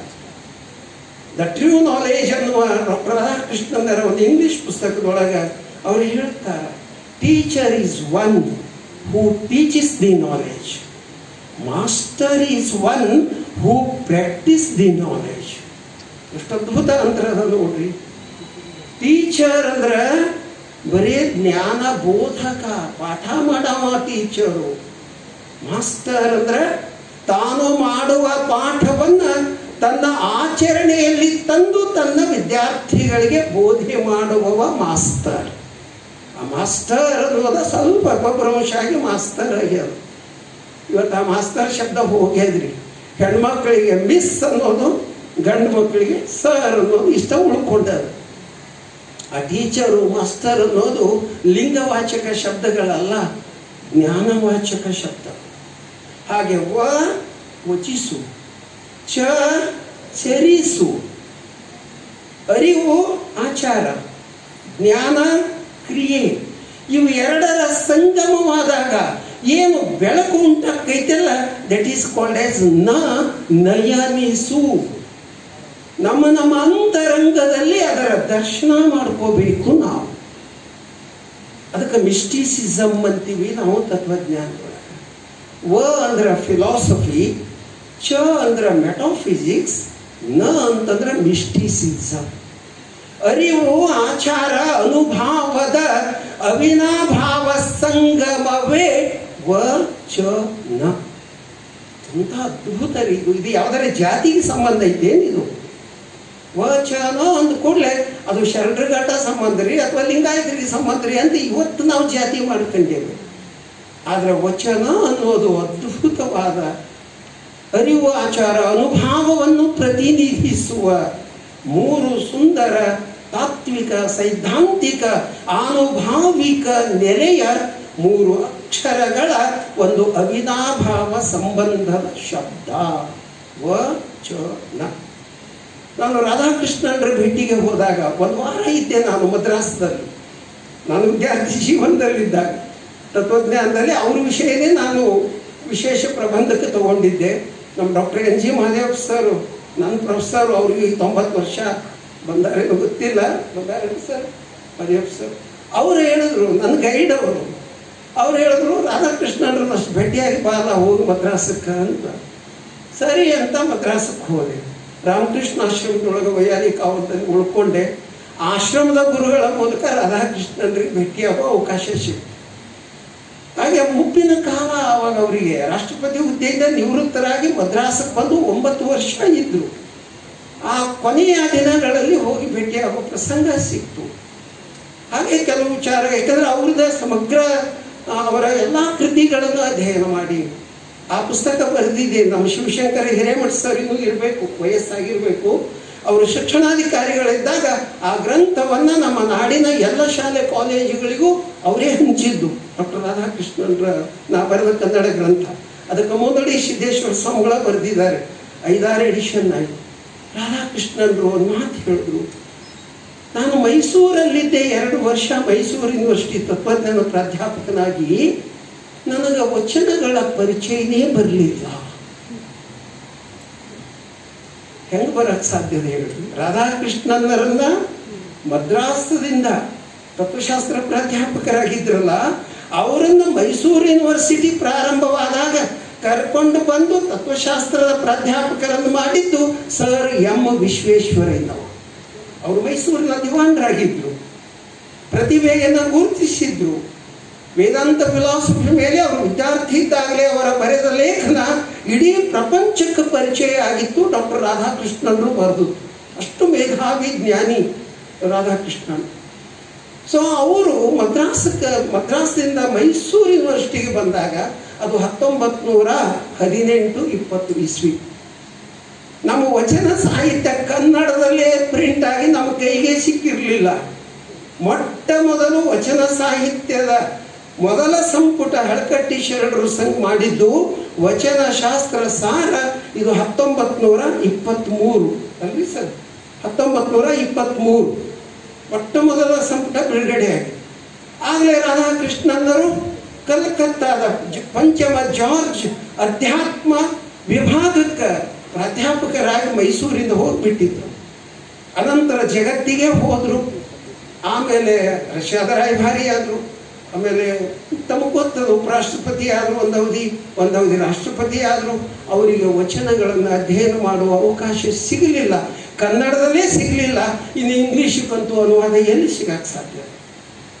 ಹೀಗಾಗಿ ಈ ರೀತಿ ವಚನ ಉಳಿತು. ವಚನದ ಕುರಿತು ಕೆಲವು ವಿಚಾರಗಳನ್ನು ಚಿಂತನೆ ಮಾಡಿದಾಗ ಅವರು ಅಂದಂತಹ ಒಂದು ಮಾತು, the cream of world philosophy is Indian philosophy. The cream of Indian philosophy is Basava philosophy, that is ವಚನ ಫಿಲಾಸಫಿ. ಇಡೀ ಭಾರತದ ದಾರ್ಶನಿಕ ಪರಂಪರೆಯ ಒಂದು ಕೆನೆ ಯಾವುದು ಅಂದ್ರೆ ನಮ್ಮ ವಚನ ತತ್ವಜ್ಞಾನ. ಆ ವಚನ ಮರೆಯಾಗಿ ಹೋಗಿದ್ದ ವಚನ ತಾಡೋಲೆಗಳನ್ನೆಲ್ಲ ಇಡೀ ತಮ್ಮ ಬದುಕನ್ನೇ ಅದಕ್ಕಾಗಿ ಅರ್ಪಿಸಿ, ಒಬ್ಬ ತಪಸ್ವಿಯಂತೆ ಇಡೀ ಬದುಕನ್ನ ಅದಕ್ಕೆ ಅರ್ಪಿಸಿ, ಸ್ವ ಇಚ್ಛೆಯಿಂದ ಬಡತನವನ್ನ ಅಂಗಮಿಸಿಕೊಂಡು, ಲಕ್ಷ ಕೊಡಿ, ಸ್ವ ಇಚ್ಛೆಯಿಂದ ಬಡತನವನ್ನೇ ಆಹ್ವಾನಿಸಿಕೊಂಡು ಸಮಾಜವನ್ನ ಸಾಂಸ್ಕೃತಿಕವಾಗಿ ಸಾಹಿತ್ಯಿಕವಾಗಿ ಸಮೃದ್ಧಗೊಳಿಸಿ ಶ್ರೀಮಂತ ಮಾಡಿದವರು ಫಗು ಹಳಕಟ್ಟಿ ಶರಣರು. ಅದನ್ನು ನಾವು ನೆನೆಸ್ಕೋಬೇಕಾಗ್ಯದ. ಅಂದಿನ ಕಾಲದಲ್ಲಿ ವಕೀಲಿ ವೃತ್ತಿಯಿಂದ ಒಂದು ಮನೆ ಕಟ್ಕೊಂಡಿದ್ರು. ಯಾವಾಗ ವಚನಗಳನ್ನ ತಾಡೋಲೆಗಳಿಂದ ಸಂಗ್ರಹ ಮಾಡಿ ವಚನಶಾಸ್ತ್ರ ಸಾರ 1922ರಲ್ಲಿ ಹಸ್ತಪ್ರತಿ ತಯಾರಾಗಿತ್ತು. ಆವಾಗ ಮುದ್ರಣಾಲಯ ಇತ್ತು ಮಂಗಳೂರಿನೊಳಗೆ, ಭಾಷಲ್ ಮಿಷನ್ ಸಂಸ್ಥೆ ಒಳಗೆ. ಭಾಷಲ್ ಮಿಷನ್ ಒಂದು ಪ್ರಿಂಟಿಂಗ್ ಪ್ರೆಸ್. ಅಲ್ಲಿಗೆ 500 ರೂಪಾಯಿ ಹುಂಡಿಯೊಂದಿಗೆ ಕಳಿಸಿಕೊಡ್ತಾರ. ದಯವಿಟ್ಟು ಇದನ್ನು ಮುದ್ರಣ ಮಾಡಿ ಕಳಿಸ್ಕೊಡಿ, ಉಳಿದ ಹಣವನ್ನು ಎಷ್ಟಾಗ್ತದ ಹೇಳಿ ಕಳಿಸ್ಕೊಡ್ತೀನಿ ಅಂತ. ತಿಂಗಳಾನುಗಟ್ಲೆ ಅವ್ರು ಇಟ್ಕೊಂಡ್ರು, ಓದಿದ್ರು, ಹಂಗ ಇಟ್ಕೊಂಡ್ರು. ಮತ್ತೆ ಇವರು ಪತ್ರ ಹಾಕಿದ್ರು, ಹಣ ಕಡಿಮೆ ಬಿದ್ದದೇನೋ ಬೇಕಾದ್ರೆ ಕಳಿಸ್ಕೊಡ್ತೀನಿ ಅಂದರು ಹಳಕಟ್ಟಿಯವರು. ಅವಾಗ ಅವರು ಹಸ್ತ ಪ್ರತಿಯೊಂದಿಗೆ ಅವರ 500 ರೂಪಾಯಿ ಹುಂಡಿ, ಅಂದರೆ DD ಅಂತೀವಲ್ಲ, ಇವತ್ತು ಡಿಮಾಂಡ್ ಡ್ರಾಫ್ಟ್ ಅಂತೀವಲ್ಲ ಬ್ಯಾಂಕಿನ ವ್ಯವಸ್ಥೆಯಲ್ಲಿ, ಅದನ್ನು ವಾಪಸ್ ಕಳಿಸಿ ಒಂದು ಪತ್ರ ಹಾಕಿದ್ರು ಅವರು. ದಯವಿಟ್ಟು ಕ್ಷಮೆ ಮಾಡಿ, ಈ ಪುಸ್ತಕ ನಮ್ಮ ಪ್ರೆಸ್ಸಿನಿಂದ ಮುದ್ರಿಸಲಿಕ್ಕೆ ನಮಗೆ ಸಾಧ್ಯ ಆಗ್ತಾ ಇಲ್ಲ. ನಮ್ಮ ಸಂಸ್ಥೆಯ ಕಮಿಟಿಯವರೆಲ್ಲ ಓದಿ ನೋಡಿ ನಿರ್ಧಾರಕ್ಕೆ ಬಂದಾರ, ಈ ವಚನ ಶಾಸ್ತ್ರ ಏನಾದರೂ 100 ವರ್ಷದ ಹಿಂದಿನ ಮಾತು, ಇದು ಏನಾದರೂ ಪ್ರಿಂಟ್ ಆಗಿ ಕರ್ನಾಟಕದೊಳಗೆ ಪ್ರಚಾರಕ್ಕೆ ಬಂದ್ರೆ ಈ ನಾಡಿನೊಳಗೆ ಕ್ರಿಶ್ಚಿಯನ್ ಧರ್ಮ ಪ್ರಸಾರ ಮಾಡ್ಲಿಕ್ಕೆ ನಮ್ಮ ಮಿಷನರಿಗಳಿಗೆ ಸಾಧ್ಯ ಆಗುವುದಿಲ್ಲ. ಅದಕ್ಕೆ ನಾವು ಪ್ರಿಂಟ್ ಮಾಡ್ಲಿಕ್ಕೆ ಅಸಹಾಯಕರಾಗಿದ್ದೇವೆ ಅಂತ ಪತ್ರ ಹಾಕೋದು. ಆವಾಗ ಹಳಕಟ್ಟಿಯವರಿಗೆ ಒಂದು ಕಣ್ಣಾಗ ದುಃಖದ ಕಣ್ಣೀರು, ಇನ್ನೊಂದು ಕಣ್ಣಾಗ ಆನಂದದ ಭಾಷ್ಪ ಏಕಕಾಲಕ್ಕೆ ಉಂಟಾಯಿತು. ದುಃಖ ಯಾಕಾಯಿತು, ಆನಂದದ ಕಣ್ಣೀರು ಯಾಕೆ ಬಂತು? ಇಂಥ ಅಮೂಲ್ಯ ಸಂಪತ್ತು, ಅನುಭವ ಸಂಪತ್ತು ಇರುವ ವಚನಗಳ ಪ್ರಜ್ಞೆ ಇಲ್ಲದೆ ಈ ಸಮಾಜ ಎಂತಹ ಒಂದು ದುರಂತ ಸ್ಥಿತಿಯಲ್ಲಿ ಐತಿ ಅಂತ ತಿಳ್ಕೊಂಡು ದುಃಖದ ಕಣ್ಣೀರು. ಆನಂದದ ಕಣ್ಣೀರು ಯಾಕೆ ಅಂದರೆ, ಇಡೀ ಜಗತ್ತನ್ನೇ ವ್ಯಾಪಿಸಿರುವ ಕ್ರಿಶ್ಚಿಯನ್ ಪಾದ್ರಿಗಳ ವ್ಯವಸ್ಥೆ, ಬೈಬಲ್ ಸಂದೇಶ ವ್ಯವಸ್ಥೆಯನ್ನ ಮೀರಿಸುವಂತಹ ಸಂದೇಶ ವಚನಗಳಲ್ಲಿ ಅದ ಅನ್ನೋದಕ್ಕೆ ಹೆದರಿ ಅವರು ವಾಪಸ್ ಕಳಿಸ್ಯಾರಲ್ಲ. ಇಂಥ ಅದ್ಭುತ ಸಂಪತ್ತು ನಮ್ಮದೈತೆಲ್ಲ ಅನ್ನೋ ಆನಂದದ ಕಣ್ಣೀರು ಒಂದು ಕಡೆ. ಇದರ ಪರಿಣಾಮ ಸ್ವರೂಪ ಏನಾಯಿತು ಅಂದ್ರೆ, ವಕೀಲಿ ವೃತ್ತಿಯಿಂದ ಕಟ್ಟಿಕೊಂಡಿದ್ದ ಮನೆಯನ್ನು ಮಾರಾಟ ಮಾಡೋದು. ಬಾಡಿಗೆ ಮನೆಯಾಗಿದ್ರು. ಯಾಕಂದ್ರೆ ನಾನು ಅಲ್ಲೇ ಓದ್ದವನು 60 ವರ್ಷದಿಂದ ಬಿಜಾಪುರದಲ್ಲಿ. ಅವರ ಬಾಡಿಗೆ ಮನೆಯೂ ನೋಡಿದ್ದೀನಿ. ಉಪ್ಲಿ ಗುರ್ಜದ ಪಕ್ಕದಲ್ಲಿಯೇ ಒಂದು ಬಾಡಿಗೆ ಮನೆ. ನನ್ನ ಪುಸ್ತಕದ ಹಳಕಟ್ಟಿಯವ್ರ ಬಗ್ಗೆ ಆಗಲೇ ಬರೆದ ಪುಸ್ತಕ ಇದು, 80ರಲ್ಲಿ ಬರೆದ ಪುಸ್ತಕ ಇದು. ಈ ಗ್ರಂಥದಲ್ಲಿ ಅವ್ರ ಬಾಡಿಗೆ ಮನೆ ಚಿತ್ರನೂ ಹಾಕೀನಿ. ಅವರು ಹೋಗಿ ಮುದ್ರಣ ಯಂತ್ರ ಖರೀದಿ ಮಾಡ್ಕೊಂಡು ಬಂದರು ಮುಂಬೈಗೆ ಹೋಗಿ. ಆ ಮುದ್ರಣ ಯಂತ್ರ ಇವತ್ತಿಗೂ ಬಿಜಾಪುರದ BLD ಸಂಸ್ಥೆಯಲ್ಲಿ ಹಳಕಟ್ಟಿಯವರ ಸಂಶೋಧನಾ ಭವನದೊಳಗೆ ಸ್ಮಾರಕವಾಗಿ ಇವತ್ತಿಗೂ ಇಟ್ಟಾರ. ಮತ್ತೆ ನಾನು ನಿನ್ನೆನೂ ಅದರ ದರ್ಶನ ತಗೊಂಡು ಬಂದೆ. ಅಲ್ಲೇನೇ ಕಾರ್ಯಕ್ರಮ ಐತಿ 2 ದಿನ. ಸೊ ಈ ರೀತಿ ಹಳಕಟ್ಟಿಯವರು ಮನೆ ಮಾರಾಟ ಮಾಡಿ ತಮ್ಮ ಸಂಪತ್ತನ್ನೆಲ್ಲ ವಚನ ಸಾಹಿತ್ಯಕ್ಕೆ ಅರ್ಪಿಸಿದ್ರು, ಮುದ್ರಣಾಲಯ ಹಾಕಿದ್ರು. ಸರಿ ಗೊತ್ತಿದೆ, 150ರಷ್ಟು ಗ್ರಂಥಗಳನ್ನು ಆ ಕಾಲದಿಂದ ಅವರು ತಮ್ಮ ಜೀವಿತ ಅವಧಿಯವರೆಗೂ ಸಂಗ್ರಹಿಸಿದ್ರು, ಪ್ರಕಟ ಮಾಡಿದ್ರು. ಶಿವಾನುಭವ ಪತ್ರಿಕೆ 34 ವರ್ಷಗಳ ಕಾಲ ನಡೆಸಿ 35ನೇ ವರ್ಷಕ್ಕೆ 1+2 ಅಂತ 2 ಸಂಚಿಕೆ ಏಕಕಾಲಕ್ಕೆ ತಂದು ನಿಲ್ಲಿಸಿದ್ರು. 61ರಾಗ ನಿಂತದ್ರಿ ಶಿವಾನುಭವ ಪತ್ರಿಕೆ. ಅದು ನಿಂತ 20 ವರ್ಷದ ಮೇಲೆ ಧಾರವಾಡದಲ್ಲಿ ಚಂದ್ರಕಾಂತ್ ಬೆಲ್ಲದವರು ರಾಜಕಾರಣದಾಗ ಇರಲಿಲ್ಲ, ಅವಾಗ ಗೊತ್ತಿರಲಿ ನಿಮಗೆ. 1977ರಲ್ಲಿ ನಾವು ಕರಾಡು ಕಾಲೇಜಿನಲ್ಲಿದ್ದಾಗ ಬಸವ ತತ್ವ ಪ್ರಸಾರ ಸಂಸ್ಥೆ ಹುಟ್ಟು ಹಾಕಿದ್ವಿ. ಆ ಸಂಸ್ಥೆಯ ಮೂಲಕ ಅಣ್ಣವರು ಕಾರ್ಯಾಧ್ಯಕ್ಷರು, ನಮ್ಮ ಚನ್ನವೀರ್ ಕಣಿವೆಯವರು ಮಾಮ ಅವರಿದ್ರು, SV ಗಿಡ್ನವರ್ ಸಾಹೇಬರು ಅಂತ, ಹಿರಿಯರಿಗೆ ಗೊತ್ತಿರಬೇಕು. ಬಹಳ ದೊಡ್ಡ ಮಾಮಲೆದಾರರು ಬ್ರಿಟಿಷ್ ಕಾಲದಲ್ಲಿ. ಹಳಕಟ್ಟಿಯವರ ಸಮಗ್ರ ಶಿವಾನುಭವಗಳೆಲ್ಲ ಸಂಗ್ರಹಿಸಿದವರು ಗಿಡ್ನವರ್ ಸಾಹೇಬ್ರ ಆ ಕಾಲದಾಗ ಕಲ್ಯಾಣ ನಗರದಾಗ ಮನೆ, ಅವ್ರ ಮನೆಗೆ ಹೋಗ್ತಿದ್ವಿ ನಾವೆಲ್ಲ. ಅವ್ರನ್ನ ಗೌರವಾಧ್ಯಕ್ಷರನ್ನಾಗಿ ನಮ್ಮ ಸಂಸ್ಥೆಗೆ ಮಾಡಿ ಚಂದ್ರಕಾಂತ್ ಬೆಲ್ಲದಣ್ಣವರು ಕಾರ್ಯಾಧ್ಯಕ್ಷರು, ಪ್ರೊಫೆಸರ್ SV ಪಾಟೀಲ್ರು ಫಿಲಾಸಫಿ ತತ್ವಜ್ಞಾನ ಪ್ರೊಫೆಸರ್, ನಮ್ಮ ಗುರುಗಳು, ಅವ್ರನ್ನ ಅಧ್ಯಕ್ಷರನ್ನಾಗಿ ಮಾಡಿ ನಮ್ಮ BB ಕಣಿವೆಯವರು ಕರ್ನಾಟಕ ಕಾಲೇಜ್ ಪ್ರಿನ್ಸಿಪಾಲ್ರು ಅವರು ಇದ್ರು, NP ಕಲಿವಾಳ ಸರು, ಬಾಡದ ಪರ್ತಗೌಡರು ಪಾಟೀಲ್ರು, SK ಚರಂತಿಮಠರು, ಹೀಗೆ ಒಂದು 15 ಜನರನ್ನು ಸೇರಿಸಿ ನಾವು ಸಂಸ್ಥೆ ಶುರು ಮಾಡಿದ್ವಿ. 79ರಾಗ ನಿರ್ಧಾರ ತಗೊಂಡ್ವಿ. 80ರಲ್ಲಿ ಹಳಕಟ್ಟಿಯವರ ಜನ್ಮದಿನ ಬರ್ತದೆ, ಅದು ಶತಮಾನೋತ್ಸವ. ಹಳಕಟ್ಟಿಯವರ ಜನ್ಮ ಶತಮಾನೋತ್ಸವ ಧಾರವಾಡದಲ್ಲಿ ಬಿಜಾಪುರದಲ್ಲಿ ಯಾರೂ ಆಚರಿಸಿರಲಿಲ್ಲ. ನಿನ್ನೆ ಅದೇ ಮಾತು ಅವ್ರಿಗೆ ಹೇಳಿ ಬಂದೆ. BLDಯ ಫೌಂಡರ್ ಶತಮಾನೋತ್ಸವ ನಿಮಗೆ ಆಚರಿಸಲಿಕ್ಕೆ ಆಗಲಿಲ್ಲ. ಅವಾಗ ಮೊಟ್ಟ ಮೊದಲು ಆಚರಿಸಿದ್ದು ಧಾರವಾಡದಲ್ಲಿ ಕಲಾಭವನವನ್ನು 3 ದಿನ ತಕ್ಕೊಂಡು, ಒಂದು ದಿನ ವಚನ ಸಂಗೀತ. ಇವತ್ತು ನಮ್ಮ ವಚನ ಹಾಡಿದ್ರು, ಬೆಳಿಗ್ಗೆ ಒಂದು ಅರ್ಧ ಗಂಟೆ ನೋಡಿದ್ವಿ.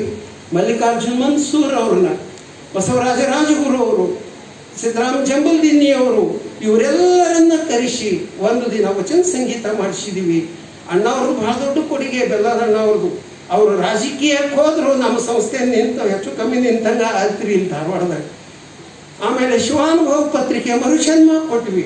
ಸರ್ ನಾವು ಎಲ್ಲ ಸಂಪಾದಕ ಮಂಡಳಿಯಲ್ಲಿ ಗುರ್ಲಿಂಗ್ ಕಾಪ್ಸೆ ಸರು, ಚನ್ನಕೈಲಿಗಾರ್ ಅವರು, ರಾಜೂರ್ ಸರು, ನಾವೆಲ್ಲ ಕೂಡಿ ಒಂದು 6-7 ವರ್ಷ ಶಿವಾನುಭವ ಪತ್ರಿಕೆ ಮುನ್ನಡೆಸಿದ್ವಿ.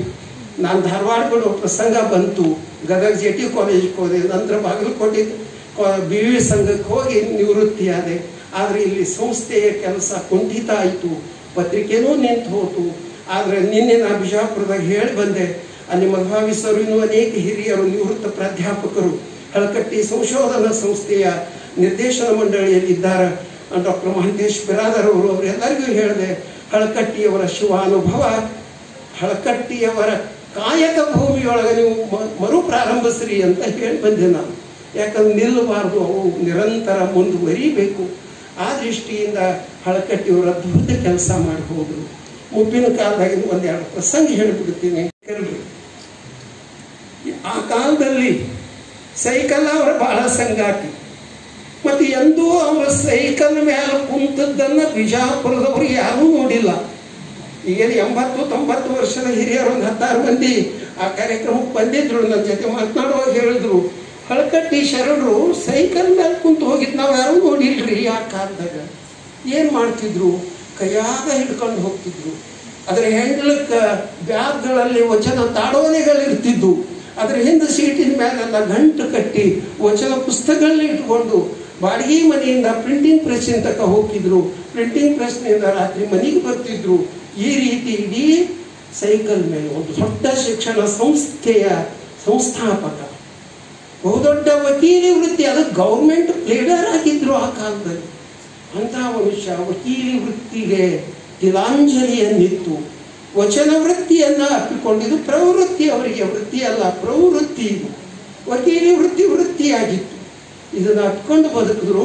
BLD ಸಂಸ್ಥೆಯ ಸಿಪಾಯಿಗಳು, ಅರ್ಥ ಮಾಡ್ಕೊಳ್ರಿ, ಪ್ಯೂನ್ಸ್ ಅಂತೀವಲ್ಲ, 10 ಜನ ಸಿಪಾಯಿಗಳು ಕೂಡಿ ಆ ಕಾಲದಾಗ 1 ಅಣೆ 2 ಅಣೆ 4 ಅಣೆ ಅಂತ ಸಂಗ್ರಹಿಸಿ 25 ರೂಪಾಯಿಗೆ ಒಂದು ಸೈಕಲ್ ಇತ್ತಂತ್ರಿ. ಅವಾಗ ಒಂದು ಹೊಸ ಸೈಕಲ್ ಅಪ್ಪ ಅವರೇ ನಿಮಗೆ ಕೊಡ್ತೀವಿ ಅಂತ ಹೇಳಿ ಬಂದಾಗ ಅವ್ರನ್ನೆಲ್ಲ ಮುಂದೆ ಕೂಡಿಸ್ಕೊಂಡು ಹಳಕಟ್ಟಿಯವರು ಒಂದು ಮಾತು ಹೇಳ್ತಾರೆ, ತಮ್ಮ ನಿಮಗಿರೋದ ಪಗಾರ 1 ರೂಪಾಯಿ 2 ರೂಪಾಯಿ. ಆ ಕಾಲದಾಗ ರೀ ಕನ್ನಡ ಶಾಲೆ ಮಾಸ್ತರ್ಗಳಿಗೆ 5 ರೂಪಾಯಿ ಪಗಾರ ಇತ್ತು.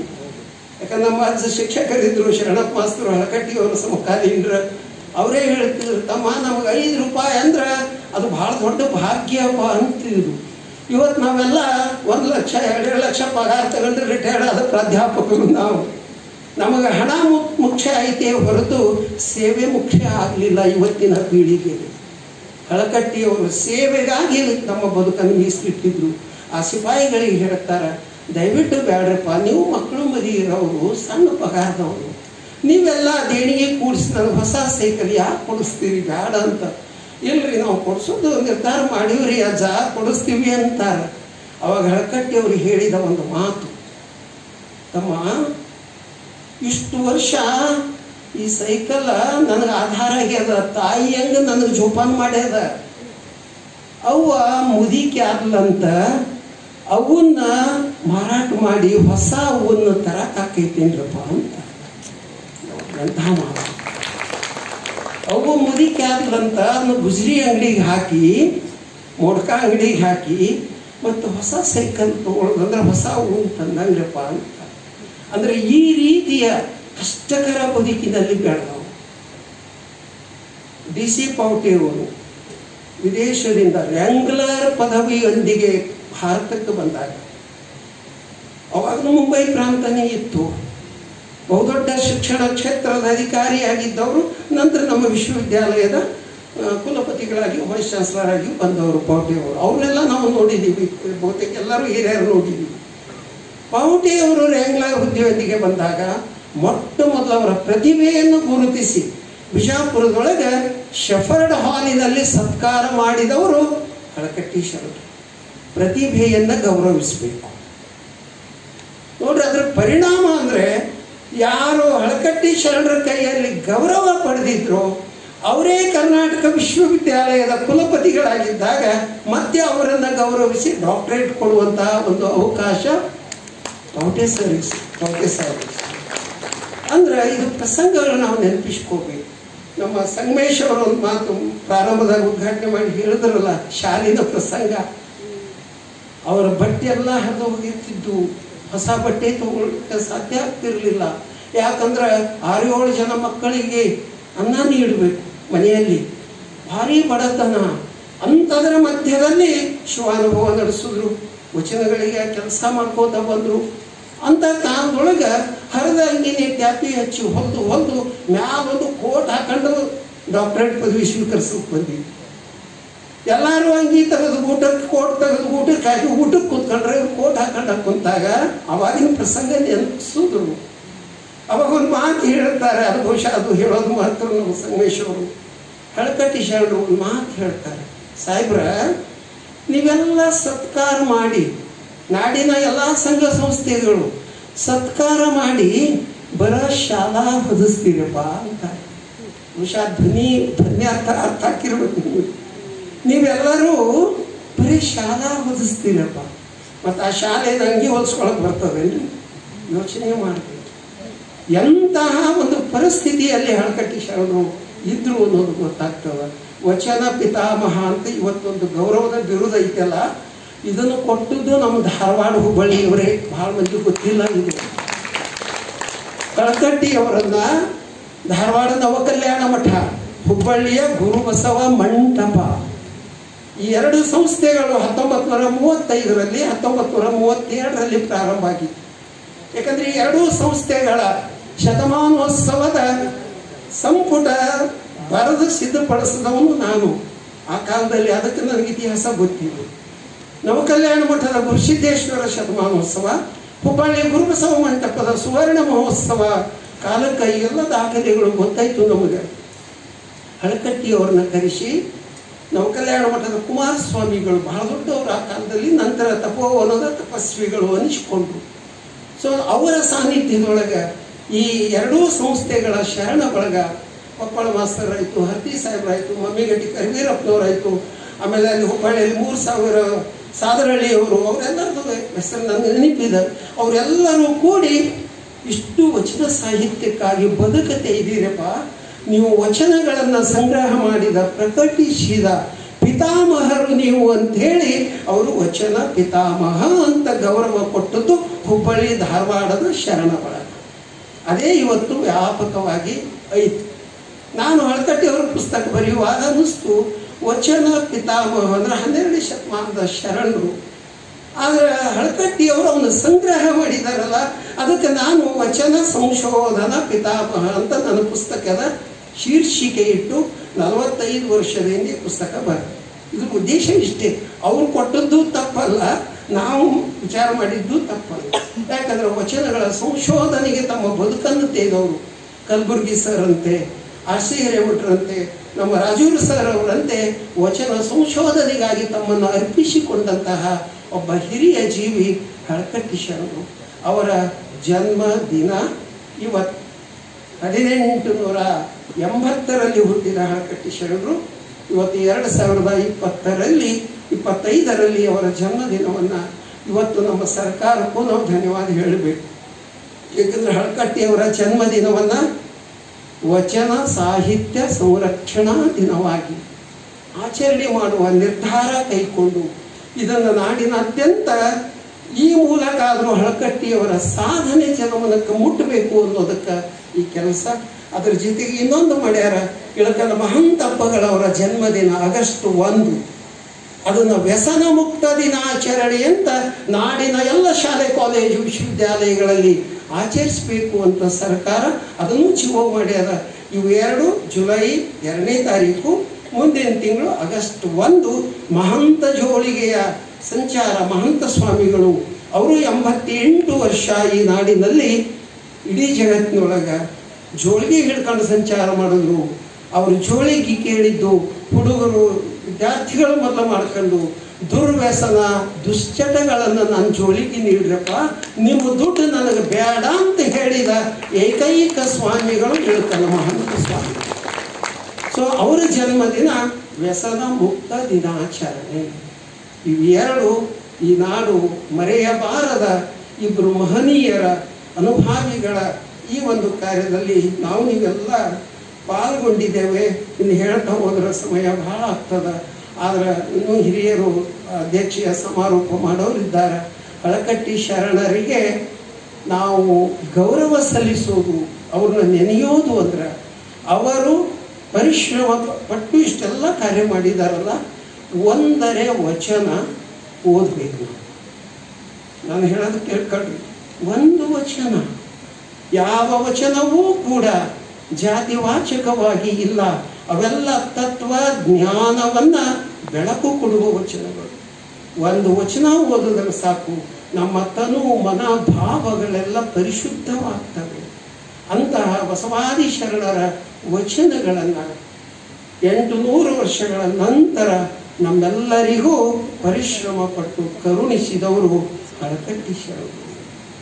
ಇನ್ನೊಂದು ಮಾತು ನೆನಪಾಯಿತು, ಅದು ಹಂಗಾರೆ ರೀಲ್ ಬಿಚ್ಕೊಂತ ಹೋಗ್ತಾರೆ ಅಂತೀವಲ್ಲ. ಪಿ ವಿ ಗಜೇಂದ್ರಗಡಕರ ಹೆಸರು ಕೇಳಿರಿ? ಭಾರತದ ಸುಪ್ರೀಂ ಕೋರ್ಟಿನ ಚೀಫ್ ಜಸ್ಟಿಸ್ ಆಗಿತ್ತು. ಹಳಕಟ್ಟಿ ಶರಣರ ಕಾಲಕ್ಕೆ ಜೂನಿಯರ್ ಅಡ್ವೊಕೇಟ್ ಆಗಿದ್ದವರು. ಹಳಕಟ್ಟಿ ಶರಣರು ಅವರನ್ನ ವಿಜಾಪುರಕ್ಕೆ ಶಪರ್ಡ್ ಹಾಲಕ್ಕೆ ಕರೆಸ್ಕೊಂಡು ಗಜೇಂದ್ರ ಗಡಕರ್ ಅವರಿಗೆ ಹಳಕಟ್ಟಿ ಶರಣರು ಸತ್ಕಾರ ಮಾಡ್ತಾರೆ. ಮೌಟೆಯವರಿಗೆ ಮಾಡಿದಂತೆ. ಆ ಸತ್ಕಾರದ ಸಮಯದೊಳಗೆ ಗಜೇಂದ್ರ ಗಡಕರ್ ಎದ್ದು ಕಣ್ಣಾಗ ನೀರು ತಂದು ಅವರು ಆಡಿದ ಒಂದು ಮಾತು ಬಿಜಾಪುರದ ಹಿರಿಯರು ಇವತ್ತಿಗೂ ನೆನೆಸ್ಕೊಂಡ್ರು. ನಿನ್ನೆ ನಾವು ಹೋದಾಗ ಏನು ಹೇಳಿದ್ರಂತ, ರಾವ್ ಸಾಹೇಬ್, ಅವರಿಗೆ ರಾವ್ ಸಾಹೇಬ್ ಅಂತಿದ್ರು ಹಳಕಟ್ಟಿಯವರು. ರಾವ್ ಸಾಹೇಬ್, ಈ ಸತ್ಕಾರ ನನಗಲ್ಲ, ಇದು ವಾಸ್ತವಿಕ ನಿಮಗಾಗಬೇಕಾಗಿತ್ತು. ಗಜೇಂದ್ರ ಗಡಕರ್ ಹೇಳಿದ್ದು. ಯಾಕಂದ್ರೆ ವಕೀಲಿ ವೃತ್ತಿ ಅದು ಗೌರ್ಮೆಂಟ್ ಪ್ಲೇಡರ್ ಅಲ್ರಿ ಅವರು. ವಕೀಲಿ ವೃತ್ತಿ ನೀವು ತ್ಯಾಗ ಮಾಡದೆ ಹೋಗಿದ್ರ, ಹಾಗೇ ಮುಂದುವರೆದಿದ್ರ, ನಮ್ಮ ಸೀನಿಯರ್ ಅಡ್ವೊಕೇಟ್ ಆಗಿದ್ದವರು ನೀವು ಸುಪ್ರೀಂ ಕೋರ್ಟ್ ಚೀಫ್ ಜಸ್ಟಿಸ್ ಹುದ್ದೆಯಲ್ಲಿ ಇರ್ತಿದ್ರಿ, ನಿಮಗೆ ಇಲ್ಲಿ ಸತ್ಕಾರ ಆಗ್ತಿತ್ತು. ನೀವು ವಕೀಲಿ ವೃತ್ತಿ ತ್ಯಾಗ ಮಾಡಿದ್ರಿ, ವಚನ ಪ್ರವೃತ್ತಿ ಹಾಕಿಕೊಂಡ್ರಿ. ಇವತ್ತು ನಿಮ್ಮ ಕೈಯೊಳಗೆ ಸತ್ಕಾರ ಮಾಡಿಸಿಕೊಳ್ಳುವ ಪುಣ್ಯ ಭಾಗ್ಯ ನಂದು ಅಂತ ನಮ್ಮ ಗಜೇಂದ್ರ ಗಡಕರ್ ಅವರು ಬಹಳ ವಿನಯದಿಂದ ಹೇಳಿದ್ರು ಅಂತ ಹೇಳ್ತಾರೆ. ಸೊ ಈ ರೀತಿಯಾಗಿ ತಮ್ಮ ಬದುಕನ್ನು ಸಮಾಜ, ಸಂಸ್ಕೃತಿ, ಸಾಹಿತ್ಯ ಸಮೃದ್ಧವಾಗಿರಲಿ ಅಂತ ವೈಯಕ್ತಿಕ ಬಡತನವನ್ನೇ ಅಂಗವಿಸಿಕೊಂಡು ಬದುಕಿದವರು ಹಳಕಟ್ಟಿ ಶರಣರು. ಅಂತಹ ಪುಣ್ಯಾತ್ಮರ ಶತಮಾನೋತ್ಸವದ ನಂತರ BLDಯಲ್ಲಿಯೂ ಶತಮಾನೋತ್ಸವ. ನಮ್ಮ ಗದಗಿನ ಜಗದ್ಗುರು ತೋಂಟದ ಸಿದ್ಧಲಿಂಗ ಸ್ವಾಮಿಗಳು ಲೀಡ್ ತಗೊಂಡ್ರು. ಬಿಜಾಪುರದಲ್ಲಿಯೂ 1982-83ನೇ ಇಸ್ವಿಯಲ್ಲಿ ನಾವು ಧಾರವಾಡದವ್ರು 80ರಿಂದ 81ರಾಗ ಮಾಡಿದ್ವಿ. ಪಾಟ್ಲಿ ಪುಟ್ಟಪ್ಪನವ್ರನ್ನ ಅಧ್ಯಕ್ಷರು ಮಾಡಿ, ಜಯದೇವ ತಾಲಿಗಾಡಿಯವರು, ಕಲಿನಾಥ್ ಶಾಸ್ತ್ರಿಗಳು, ಸಿದ್ದಯ್ಯ ಪುರಾಣಿಕರ ಚಿಕ್ಕಪ್ಪ 107 ವರ್ಷದವರು ಕಲಾಭವನದ ಮುಂದೆ ಅವರ ಕಡೆಯಿಂದ ಶಸ್ತ್ರ ಧ್ವಜಾರೋಹಣ ಮಾಡಿಸಿದೆವು. ದ್ಯಾಂಪುರ ಹಿರೇಮಠದ ಕಲಿನಾಥ್ ಶಾಸ್ತ್ರಿಗಳನ್ನು ಕರೆಸಿದ್ವಿ. ಮಾಳವಾಡ್ರಿದ್ರು, DS ಕರ್ಕಿ ಅವರಿದ್ರು. ಎಲ್ಲ ಹಿರಿಯ ಕವಿಗಳನ್ನು ಕರೆದು ಒಂದಿನ ಕವಿಗೋಷ್ಠಿ ಮಾಡಿದ್ವಿ. ಶ್ವಾನುಭವ ಪತ್ರಿಕೆ ಬಿಡುಗಡೆ ಮಾಡಿದ್ವಿ 1981ರಲ್ಲಿ. ಈ ರೀತಿ ಹಳಕಟ್ಟಿ ಶರಣರನ್ನು ನಾವು ಇವತ್ತು ಇಲ್ಲ ಅಂತನ್ನುವಂಗಿಲ್ಲ, ದೇಹದ ದೃಷ್ಟಿಯಿಂದ ಇಲ್ಲ, ಅವರ ಚೈತನ್ಯ ಇರೋದು ಯಾರ್ಯಾರು ನಾವು ವಚನ ಕೈಯಾಗಿ ಹಿಡ್ಕೊಂಡು ಓದ್ತೀವಿ ಶರಣರ ವಚನಗಳನ್ನು, ಅದರೊಳಗೆ ನಮ್ಮ ಹಳಕಟ್ಟಿ ಶರಣರೇ ಕಾಣುತ್ತಾರೆ. ಯಾಕಂದ್ರೆ ಅವ್ರು ಇಲ್ಲದೆ ಇದ್ರೆ ವಚನಗಳೇ ನಮ್ಮ ಕೈಯೊಳಗೆ ಇರ್ತಿರ್ಲಿಲ್ಲೇನೋ.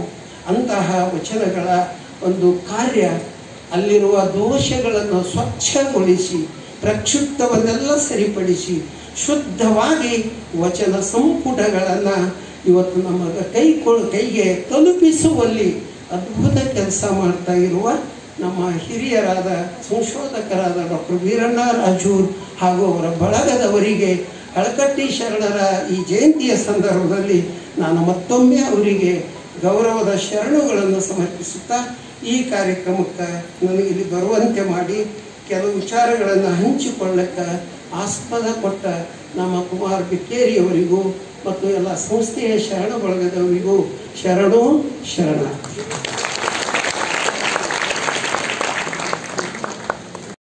ಸವಿಸ್ತಾರವಾಗಿ ವಿಸ್ತೃತವಾಗಿ ವಿವರಿಸೋದ್ರ ಜೊತೆಗೆ ನಮ್ಮ ತನು ಮನವನ್ನ ಶ್ರೀಮಂತಗೊಳಿಸೋದು ಅಂದರೆ ಪರಿಶುದ್ಧಗೊಳಿಸುವಂತಹ ಹವ್ಯಾಸವನ್ನಾದಂತಹ ವಚನ ಸಾಹಿತ್ಯವನ್ನ ಓದುವ ಹವ್ಯಾಸ ವಿದ್ಯಾರ್ಥಿಗಳು ಬೆಳೆಸ್ಕೊಳ್ಬೇಕು ಅನ್ನೋ ಕರೆಯನ್ನ ನೀಡಿದಂತಹವರು ನಮ್ಮ ಹಿರಿಯ ಶರಣ ಸಾಹಿತಿಗಳು ಪ್ರೊಫೆಸರ್ ಸಿದ್ದಣ್ಣ ಲಂಗೋಟಿ ಅವರಿಗೆ ನಾನು ತಮ್ಮೆಲ್ಲರ ಪರವಾಗಿ ತುಂಬು ಹೃದಯದ ಧನ್ಯವಾದಗಳನ್ನು ಹೇಳಿದ್ದೇನೆ. ಈ ಶುಭ ಸಮಾರಂಭದ ಯಶಸ್ಸಿಗೆ ಸಹಕರಿಸಿದಂಥವರಿಗೆ ಎಲ್ಲರಿಗೂ ನಾನು ಧನ್ಯವಾದಗಳನ್ನು ಹೇಳೋದಕ್ಕೆ ಇಷ್ಟಪಡ್ತೀನಿ. ಕಾರ್ಯಕ್ರಮದ ಉದ್ಘಾಟನೆ ಮಾಡಿದಂತಹ ನಮ್ಮ ಕರ್ನಾಟಕ ಬಾಲ ವಿಕಾಸ ಅಕಾಡೆಮಿಯ ಅಧ್ಯಕ್ಷರಾದಂತಹ ಶ್ರೀಯುತ ಸಂಗಮೇಶ್ ಅಪ್ಪಾಸಿ ಬಬ್ಲೇಶ್ ಅವರಿಗೆ ತುಂಬ ಹೃದಯದ ವಂದನೆಗಳನ್ನು ನಾನು ಧನ್ಯವಾದಗಳನ್ನು ಹೇಳ್ತೇನೆ. ಅದೇ ರೀತಿ ನಮ್ಮ ಹುಬ್ಬಳ್ಳಿ ಧಾರವಾಡ ಮಹಾನಗರ ಪಾಲಿಕೆಯ ಮಾನ್ಯ ಮಹಾಪೌರರಾದ ಶ್ರೀಮತಿ ಜ್ಯೋತಿ ವಿನಯ್ ಪಾಟೀಲ್ ಮೇಡಮ್ ಅವ್ರಿಗೂ ಕೂಡ ನಾನು ಧನ್ಯವಾದಗಳನ್ನು ಹೇಳ್ತೇನೆ. ಹಾಗೆ ಶಿಕ್ಷಣ ಸಮಿತಿ ಲಿಂಗಾಯತ ನೇಕಾರ ಸಮಿತಿ ಅಧ್ಯಕ್ಷರು ಈಶ್ವರ ಕಡ್ಲಿಮಟ್ಟಿಯವರು, ಶ್ರೀಯುತ ಸದಾನಂದ್ ಶಾಂತಪ್ಪ ಹಳಕಟ್ಟಿಯವರಿಗೆ, ಹಾಗೆ ನಮ್ಮ ಉಪನ್ಯಾಸ ನೀಡಿದಂಥ ಪ್ರೊಫೆಸರ್ ಸಿದ್ದಣ್ಣ ಲಂಗೋಟಿ ಅವರಿಗೂ ಕೂಡ ನಾನು ಧನ್ಯವಾದಗಳನ್ನು ಹೇಳ್ತೇನೆ. ನಮ್ಮ ಅಧ್ಯಕ್ಷ ನುಡಿಗಳನ್ನಾಡಿದಂಥವರು ನಮ್ಮ ಅಪರ ಜಿಲ್ಲಾಧಿಕಾರಿಯಾದಂಥ ಶ್ರೀಮತಿ ಗೀತಾ ಸಿಡಿ ಮೇಡಮ್ ಅವ್ರಿಗೂ ಕೂಡ ನಾನು ತಮ್ಮೆಲ್ಲರ ಪರವಾಗಿ ತುಂಬ ಹೃದಯದ ಧನ್ಯವಾದಗಳನ್ನು ಹೇಳ್ತೀನಿ. ಹಾಗೆ ಅತಿಥಿಗಳಲ್ಲಿ ಆಗಮಿಸಿ ಡಾಕ್ಟರ್ ವೀರಣ್ಣ ರಾಜೋರ್ ಸರ್, ಇವ್ರಿಗೂ ಕೂಡ ನಾನು ಹಿರಿಯ ಸಂಶೋಧಕರು, ಇವ್ರಿಗೂ ಕೂಡ ನಾನು ವಿದ್ಯಾರ್ಥಿಗಳ ಪರವಾಗಿ ಜಿಲ್ಲಾಡಳಿತ ಹಾಗೂ ಕನ್ನಡ ಮತ್ತು ಸಂಸ್ಕೃತಿ ಇಲಾಖೆಯ ಪರವಾಗಿ ತಮ್ಮೆಲ್ಲರಿಗೂ ಧನ್ಯವಾದಗಳನ್ನು ಹೇಳ್ತೇನೆ. ಅದೇ ರೀತಿ ನಮ್ಮ ವಿದ್ಯಾರ್ಥಿಗಳು ಸರಿಯಾದ ಸಮಯಕ್ಕೆ ಆಗಮಿಸಿ ಈ ಕಾರ್ಯಕ್ರಮದ ಯಶಸ್ಸಿಗೆ ತಾವರೆಲ್ಲರೂ ಕಾರಣೀಕರ್ತರಾಗಿದ್ದೀರಿ. ಅವ್ರಿಗೂ ಕೂಡ ನಾನು ಜಿಲ್ಲಾಡಳಿತ ಕನ್ನಡ ಮತ್ತು ಸಂಸ್ಕೃತಿ ಇಲಾಖೆಯ ಪರವಾಗಿ ತುಂಬ ಹೃದಯದ ಧನ್ಯವಾದಗಳನ್ನು ಹೇಳ್ತಾ ಈ ಕಾರ್ಯಕ್ರಮದ ಸಭಾ ಕಾರ್ಯಕ್ರಮಕ್ಕೆ ವಿರಾಮವನ್ನು ಹೇಳೋಣ. ತಾವೆಲ್ಲರೂ ದಯವಿಟ್ಟು ಉಪಹಾರ ವ್ಯವಸ್ಥೆ ಮಾಡಿದೆ, ತಾವೆಲ್ಲರೂ ಸ್ವೀಕರಿಸಿ ಮನೆಗೆ ತೆರಳಬೇಕಾಗಿ ವಿನಂತಿಸ್ಕೊಂಡು